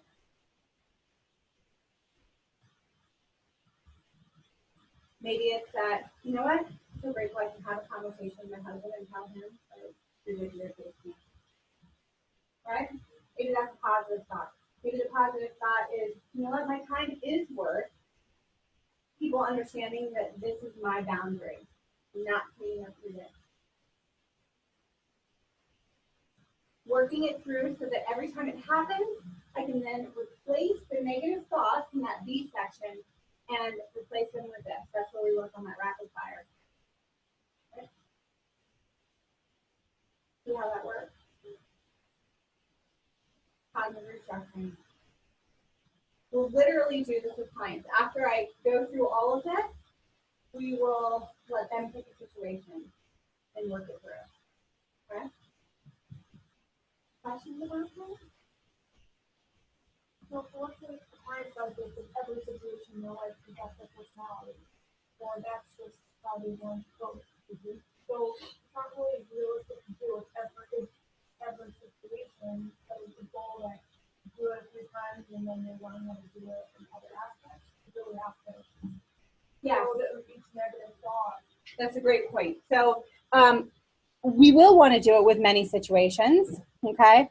But sometimes what you're going to come to is seeing a consistent pattern of thinking. It doesn't matter what the A situation is, their pattern of thinking in their D column is always the same, right? And that's when we get to cognitive distortions, where we see that each of us use certain cognitive distortions all the time. Okay? We kind of have ones that we probably use more so than others. And so then I'll teach these cognitive distortions so that then they can be on the lookout. I might even have them tracked. How many times have I used this cognitive distortion? Which ones can I use to have them come up with their own examples? So let's look at these. All or nothing thinking. Some of these I think overlap. I like to you. All or nothing thinking. People are all good or all bad, right? My husband leaves the dish in the sink and he's an ass. There's just it, right? It doesn't matter all the other awesome things that he does, because I have all or nothing thinking. All good or all bad, right? None of you ever do that. Yeah? No, never. Should statements. Gosh, anytime you see or hear the word should in a therapy question, like a big flag to come out, right? Well, he should put the dish in the sink. Well, yeah. Okay. It's an expectation of what something should look like. Sure. Why? Who said that's the rule? Who said that we have to wash our dishes in the first place? My favorite thing. Right? I mean, like there's these expectations that we have. And we need to unpack those with clients. Like, why should it be that way? Well, because that's the way my family did it. Well, did his family do it that way? Well, no. Okay. You ready to have a conversation with him about what you want your family to look like, as opposed to just, making it look like yours, right? Back and forth, and have conversations about that. Over-personalization, one of my very favorite. Anybody ever do that, right? It is all about you. This is the one where you walk into the room and people are talking and they just happen to start laughing during their conversation, and they're like, oh, they were laughing at me, right? Or, oh, well, this person was rude to me.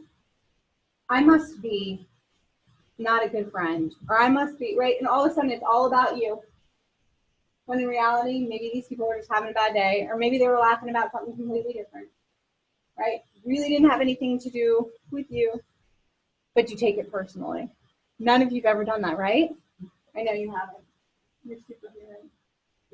Selective attention or mental filtering. These are great. So selective attention, this is where like you start off your day and everything is just working beautifully, okay? I do this all the time. Like I get my coffee and my coffee to cream ratio is perfect. And I get in the car and I'm driving to work. My favorite song comes on, right? And then I hit traffic and I'm like, no, it's okay. I have enough time to get there. It is not a problem, right? And then you get a flat tire. What happens? Oh, I call my mom and I'm like, I had to get up and my alarm went off late. And then I had to make my own coffee and my cup wasn't clean because my husband left. And all of a sudden, like, all of these things come out of the woodwork of everything that's gone wrong. Even though before that one thing happened, you were home and alone. But you filter out all the positive things, and all of a sudden, all of the negatives start coming out, right? None of us, right? No, I'm all by myself in that. Mental filtering is also really because I like to think about this one is that sometimes kids will do this. Like the parent will be like, great job, I'm so proud of you, you're doing awesome on your homework, so proud that you did that, right? And then they'll be like, you never encouraged me. Why do you say that? Well, they got upset because I forgot to take the trash out.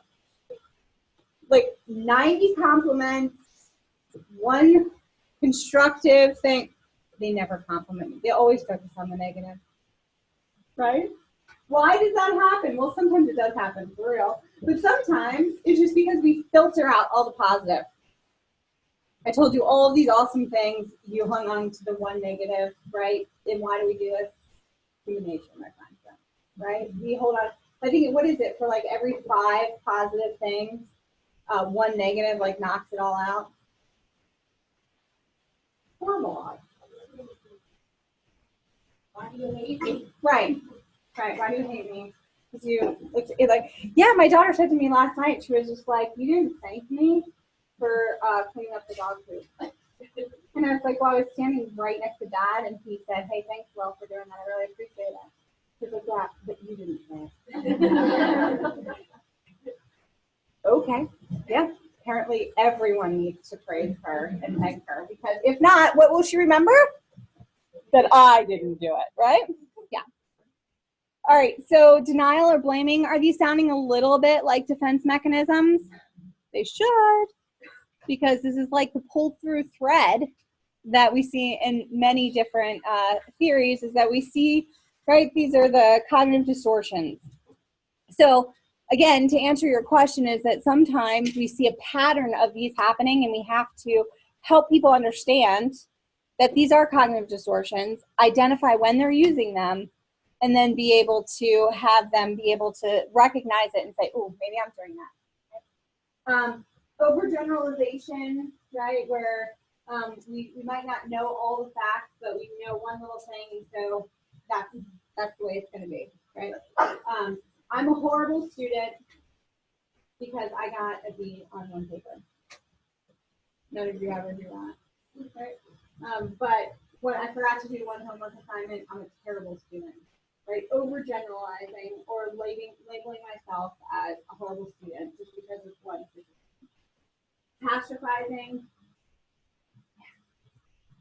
Story of how many men died, right? You know people like this.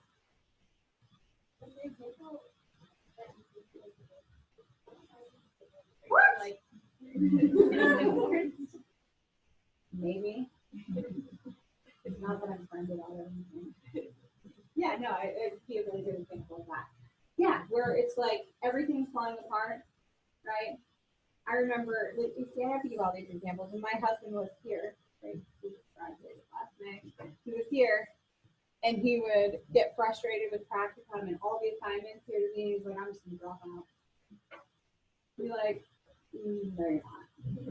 Yeah, I am. Yeah, I am, because I can't go to the movies on Friday night with you, and I'm so irritated that I don't have time, so I'm just gonna drop out. Oh, okay, that seems reasonable, right? Thankfully, I was like, oh no, you're not. You're too far in, buddy.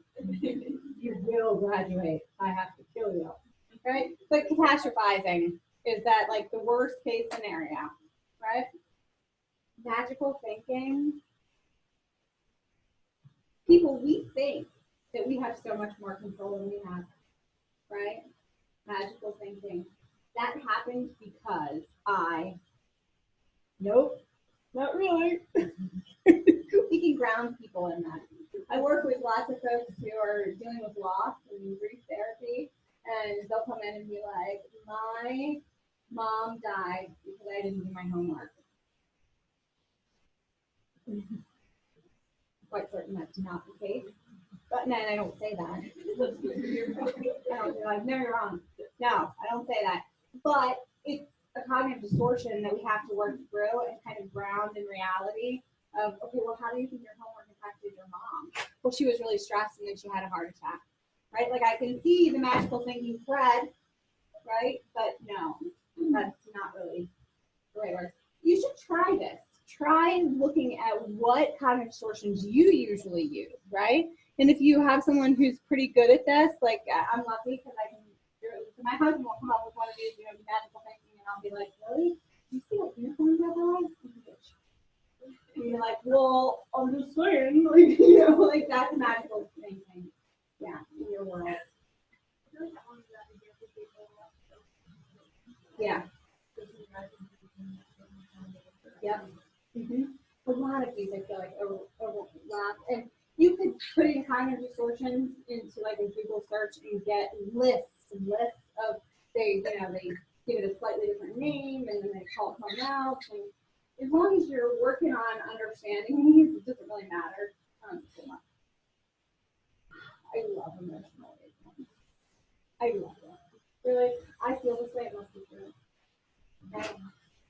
you're mad at me. You must be mad at me, right? Right. Right. Self-fulfilling prophecy. And like, I feel like you must be mad at me. Like, I'm upset. Therefore, it must be true. It must be true. I'm upset with you because you talked to me this way. So you must have been wrong. Because my interpretation is the one you go by. Right? All right. So emotional reasoning. I feel it, therefore it must be true. And this is really important too because none of you have ever changed the way you feel rapidly. Right? You're feeling really upset and like you don't love me. Oh. Right? In like a 5-minute span. You gotta be careful. All right. Mind reading. This one was one that I worked with folks a lot with Evan Jordan. You probably, if you work with people with chronic illness, sometimes they really struggle because it's like if I come to the clinic, everyone's going to know that I have HIV. Okay, well that's a very realistic concern. The only thing is that this clinic has 1 million patients and not all of them have HIV. They'll be able to point me out. Right? I know what they're thinking. I can read their minds. I can't do it. Right? You have to be careful with this one because some of it is based on past experiences. So when a client tells you, well, I know how my mom's going to react, there's a good chance that they really do know how their mom's going to react. Okay? So we have to be careful in that we explore, like, is it possible to be different? Right? Cognitive or psychological flexibility. Can we look at it differently? But also prepare the client that if it doesn't go well, then okay, this is what we need to be prepared for. Okay? So sometimes they can't read minds, but sometimes from past experience, they might know how it's going to play out. Okay? And so preparing them on either side of that. Double standard. Come on, this one is so great. How many of you, if someone said they got to be on the midterm, would be like, that's great. Right? How many of you, if you got to be on the midterm, what would you'd be like, oh, I did such a great job, right? No, you'd be like, right? Because it's okay for you, not so much for me, right? Now, I don't want to mention anything, but it is okay if I leave the dish in the sink. Because I know I'm going to get back to it at a more rapid rate than my husband, right? And that doesn't seem to irritate me nearly as much as if someone else puts the dish in the sink, right? Double standard? Yeah. Okay. Yeah. It's fun to identify the things that are dreams and foretell that Yeah. So, and when you say that, like my clinician self goes, oh, there's some paranoia stuff going on there and some hallucination type, you can control the future a little bit. So I would be concerned about that.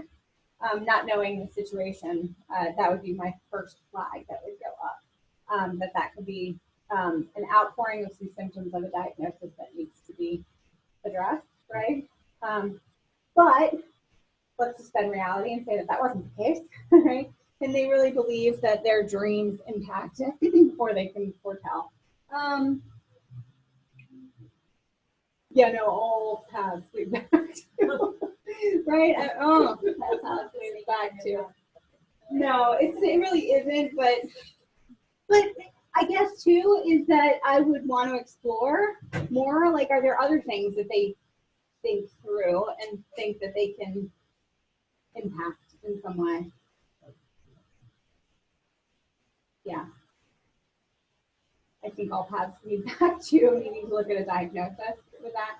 This is more, I mean, it is kind of a little bit different just in that people usually can see the thread, right?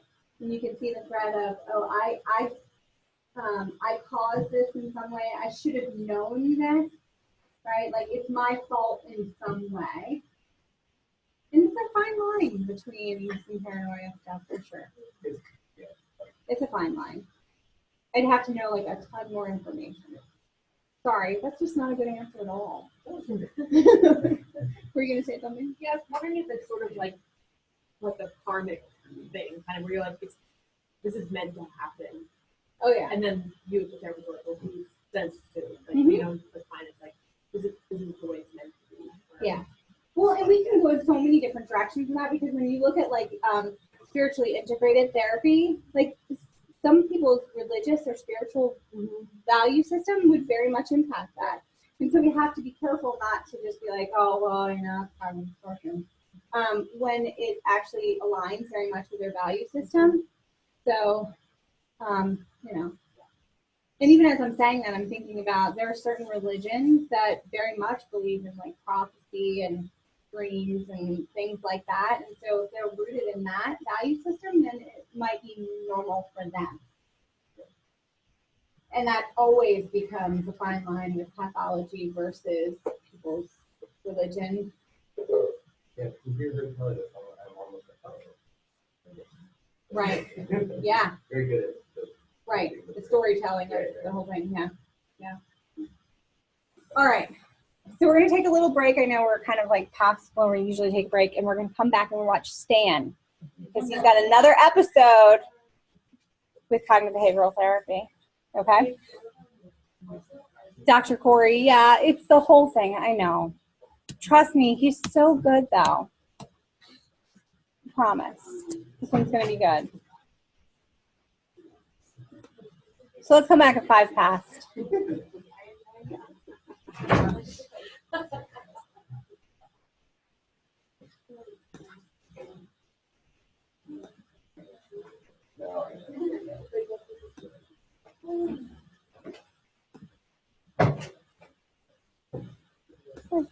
Oh, no, there it is.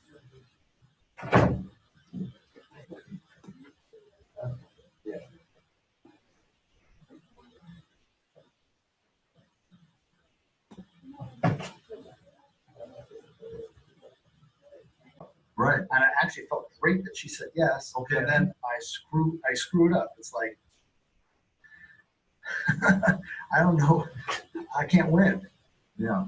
And you're certain that because you haven't heard from her is because she never wants to speak to you again.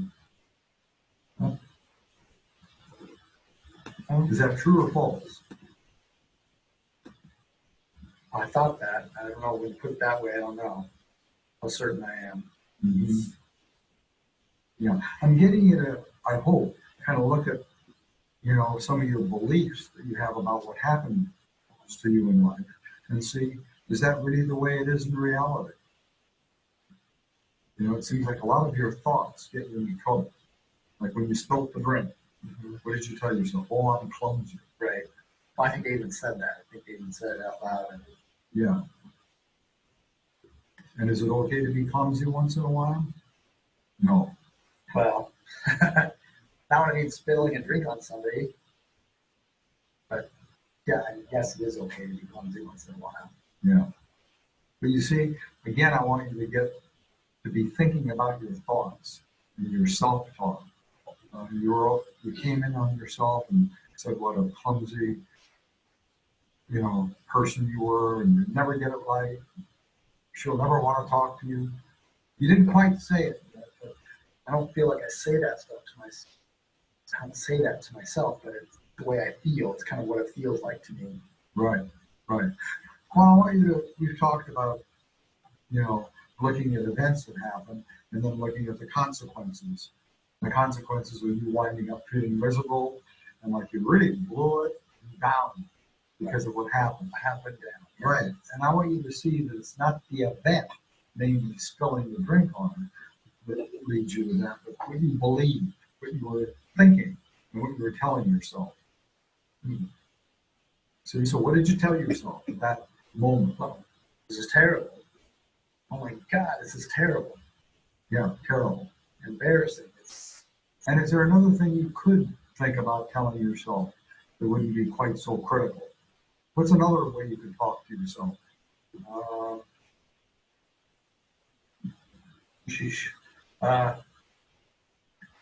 It's funny. I don't know. Okay. I guess it could be funny in a way. I mean, stepping back from it a little bit, it is kind of funny. Well, it didn't seem too funny to me. It seemed very painful. Well, yeah, as you talk about this. It kind of reminds me of like the Three Stooges or something. It's kind of, yeah. But you're funny in a way. You're the stooge. Yeah. Right? Yeah. Feels like that, yeah. I wonder if you'll try something with me, because I'm trying to teach you how to dispute and debate some of these beliefs that get in your way at times, okay? Maybe you can be the tough critic that you typically are. Like, just hang in there with that belief about how terrible you are, okay? And I'll be another side of that, another belief system, okay? Okay. So give me a line. Oh, there you go again. You spilled the drink, you blew the whole night.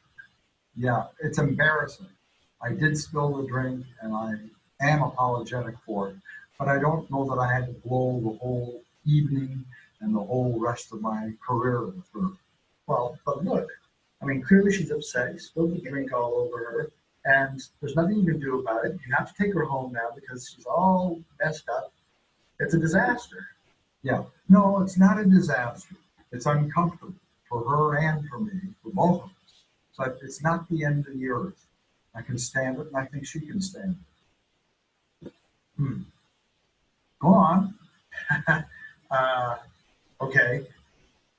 Yeah, but it took you so long to get up the courage to ask her out again. If you're going to do this every time, then how are you ever going to get anybody to go out with you again? But there you go again, saying you're going to do it every time. Maybe you won't do it again. You're not destined necessarily to spill drinks on her every time you see her. Well, there's no way she's going to go out with you again because you're clearly a klutz and nobody wants to go out with a klutz. Okay, let's stop. How was that to engage in that? Sometimes it got hard to kind of come up with something new to say about why it was bad that I did that. You know, you said, and I want to challenge you on this. You said, I'm sure I haven't heard from her, and that means she never wants to talk to me again. I'm condemned to eternal klutz for it. And I'll always be this way. How do you know? Where's the evidence? How did you come to that conclusion that she'd never want anything to do with you anymore because you're so despicable? I guess I don't really know. I haven't heard from her yet, so I don't know for sure. Well, you haven't. She hasn't heard from you either, has she? Well, no. I mean, all I did, I just sent her the roses. That's all. Okay. Well, maybe she's waiting for you to say something. You ever thought of that? No, not really. See, you're saying I haven't heard from her. That must mean she never wants to talk to me again. Okay, I get your point. I see what you're saying. Yeah. I'm a little embarrassed to call her. Yeah. Well, maybe, I'm asking you to kind of test out your beliefs rather than just assuming that she wants nothing more to do with you. You might just see what it would be like to call her and say, I've been thinking about our last date and I feel clumsy. But I just wanted to call again and say I'm sorry to cause any hard feelings. And, I'd sure like an opportunity to see you again. You could try that. Okay, so I hope you could see a little more clearly some of your thoughts and how your thoughts sometimes really get you stuck. Especially the part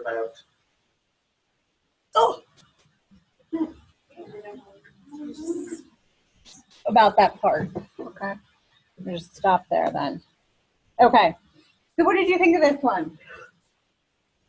Did you see him working the ABCs? Right? Yeah. I really think pulling out. So I feel like it's not something, and they get this like we did, it's like not something that I didn't put on the.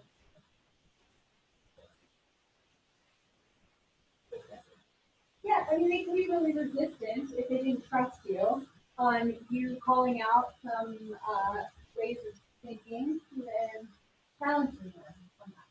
Yeah, that's pretty good. We ask questions now.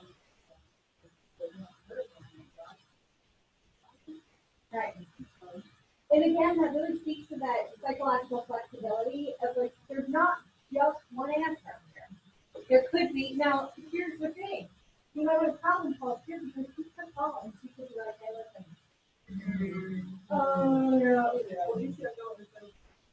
yeah, exactly. So we need to just be careful that things could always go, right? Because we're working on challenging assumptions. But again, some of those assumptions could be based on past experiences and knowing how, like, it could be mind reading, or it could not, right? So, Yeah, but if she didn't long enough to send the roses, she might think she's pretty. could be. But we can prepare him for that. Right away. Well, we can like go through it again, we were talking about Dave on his slave and how he was right when he was ready to say something nice and he was like on this like things that it's always like the professor needs like some more like words, not very certain, and like if he's being weird and really quiet on the week and maybe that's when the baby like I don't know that. If there was another one of those things that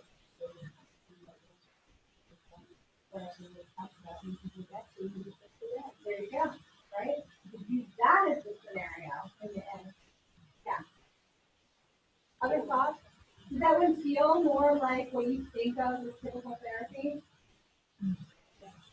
Did you notice how much Tori was talking? He's very active, very engaged, giving ideas, right? So what would the role of the therapist be? Teacher, absolutely.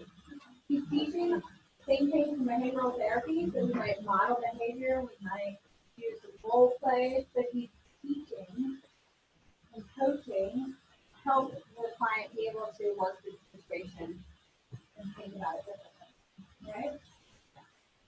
Okay. So I just want to mention a couple things. With cognitive behavioral therapy, we do need to be very careful because we are trying to get to people's core beliefs, right?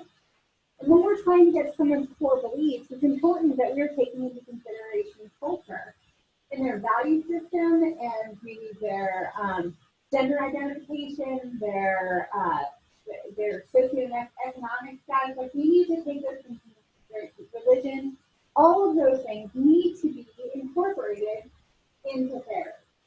Okay? Because if not, what we could do is spiral someone's value system down and then be like, well, that's not true, and really be working against their value system, right?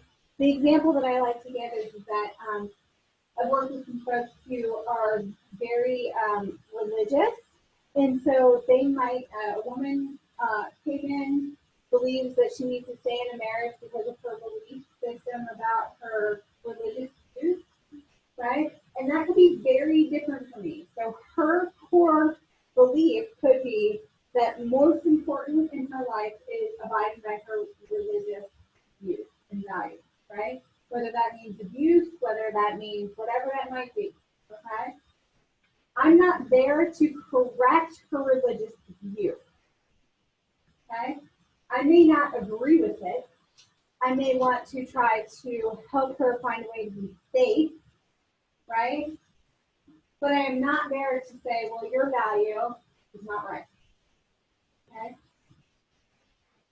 My goal then is to work with her to be able to function within her value system. Okay? We have to be very careful with that because there are times when people will tell you things and you're like, what? That is so different than my value and my belief system.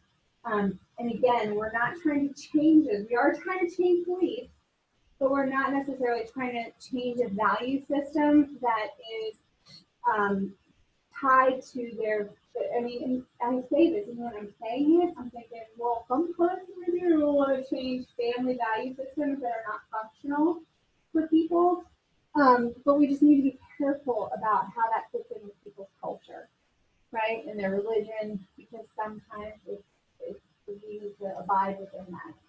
Even within that, we still have to live in America in a society that has certain rules and guidelines. Like, if I keep their culture, but that's the thing, it's like both sides of it. Right. Yeah, and we have to be aware of that. I think things that come to mind is that particularly there's been a lot of research on looking at core beliefs and cognitive behavioral therapy in stark contrast to Muslim value systems, right? And also the idea of like we're a very independent culture, right? So particularly like as women, we'll stand up and be like, no, like you know what, like I'm not gonna put up with that. That's not what I'm doing.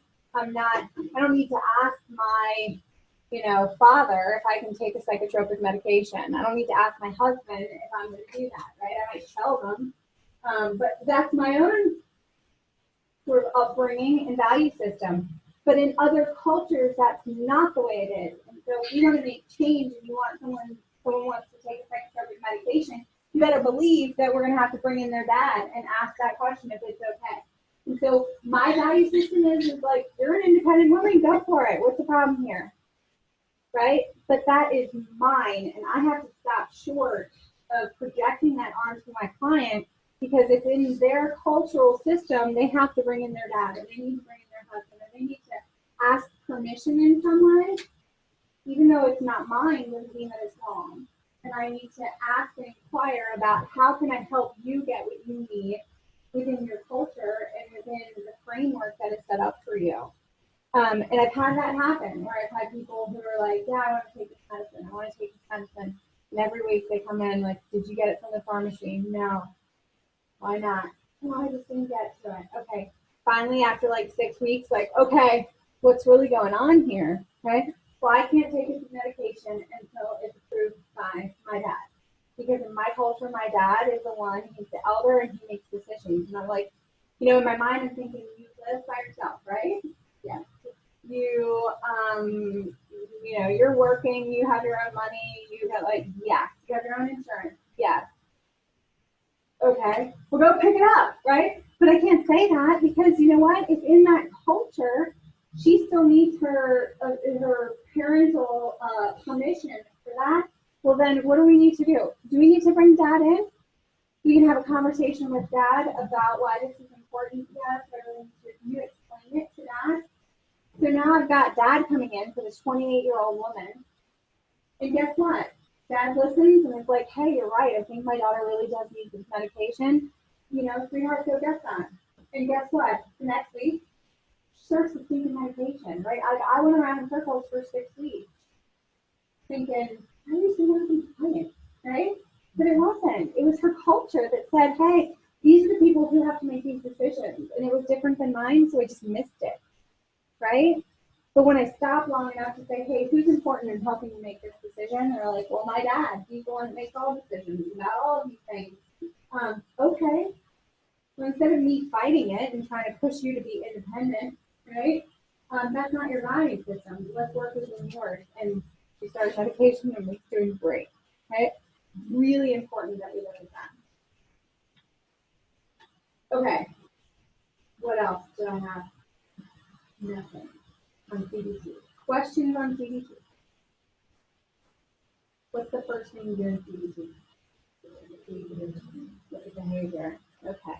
Good job. All right. So, let me give you a packet. Okay. Woohoo!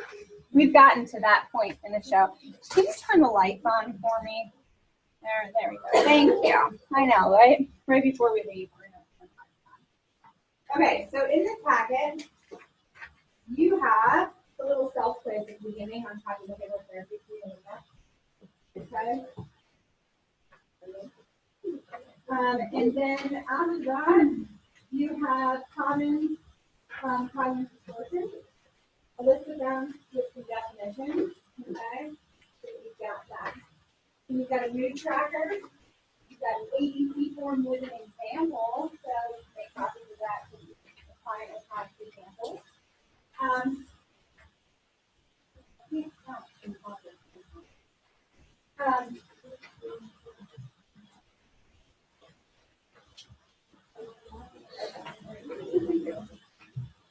Yes, and then the last thing that you have in your packet are the midterm questions. I know you all didn't just turn right to that. It's okay. It's okay if you did. The very last page. I'm going to skip there too.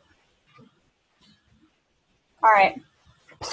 So instead of me reading out the questions and physically writing them all down, I figured I would just flat out type it. Okay? All right. So here's like a synopsis of what the midterm is going to be. I'm going to give you a case. Okay? And you're going to read the case. And then you are going to develop a brief case conceptualization using either a psychodynamic approach, so you can use Adlerian, you can just use psychoanalysis, whatever, Freud, right? Okay? Or cognitive behavioral therapy, which will incorporate the behavioral. Okay? So you're going to read the case and you're going to analyze it using either one of those theories. Okay? You're going to talk about the role that the social worker has in working with a client and what that would look like using the theory that you chose. Okay? You're going to come up with a goal for therapy based on what you're seeing in the case. Right? Again, using the same theory that you used to begin. Okay? So you're going to talk about the interventions that you might use in the case. Okay. Then, after you do that, you're going to flip the coin and say, okay, hey, if I had used the other theory, how would it be different? So if you use CBT to conceptualize the case, how would it be different if I use a psychodynamic approach? Right? So you don't have to reconceptualize the whole case. You just have to tell me 3 things that are different. Okay? And then you're going to look at both. Now you've thought through the case for the 2 different theoretical models, and then you're going to say, now that I've done that, which one do I think fits best? Tell me why you think it fits best. Okay. Is there anything about that you're like, oh my gosh, we haven't done that?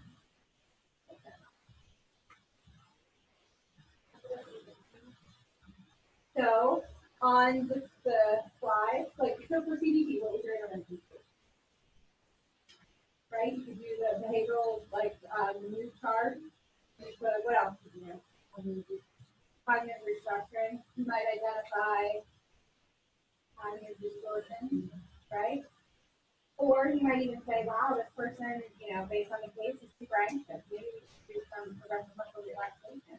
Or maybe some behavioral therapy of setting up some rewards would be, right?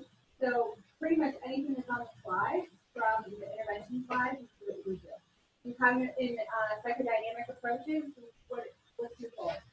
To strengthen the ego. That's right. So your interventions, what is the main intervention that we do in a psychodynamic theory?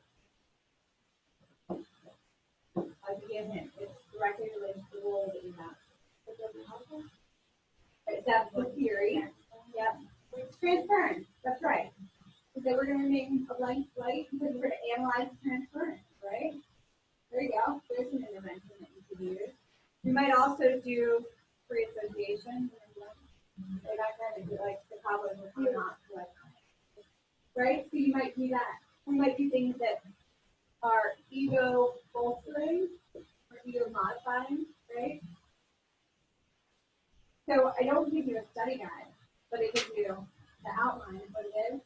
And I encourage you to go back to the slides, right? Because on the slides, it's going to have here's the basic concept. So when you're doing case conceptualization, use the basic concepts that you should be including.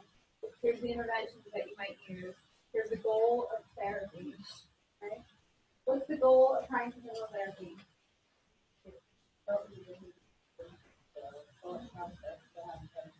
Okay. Yep. Is that we're always focused in on changing irrational thoughts, which will then impact both our feelings and our behavior. This is the last example. So, like, I guess I could spend more CBT if you have certain behavior and stuff. Like,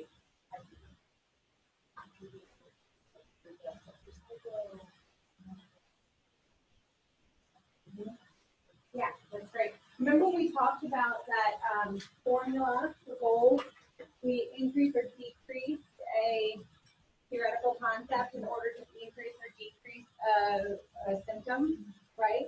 We would do the same thing. We might increase awareness of denial, right? In order to increase or decrease isolation, right? We might increase ego strength in order to decrease depressive symptoms, right? So just remember that formula. You're increasing or decreasing the concept in order to increase or decrease the symptoms. Does your goal have to read that way? No. It's just a nice little formula to do that. And it keeps you conceptualizing goals within the theory.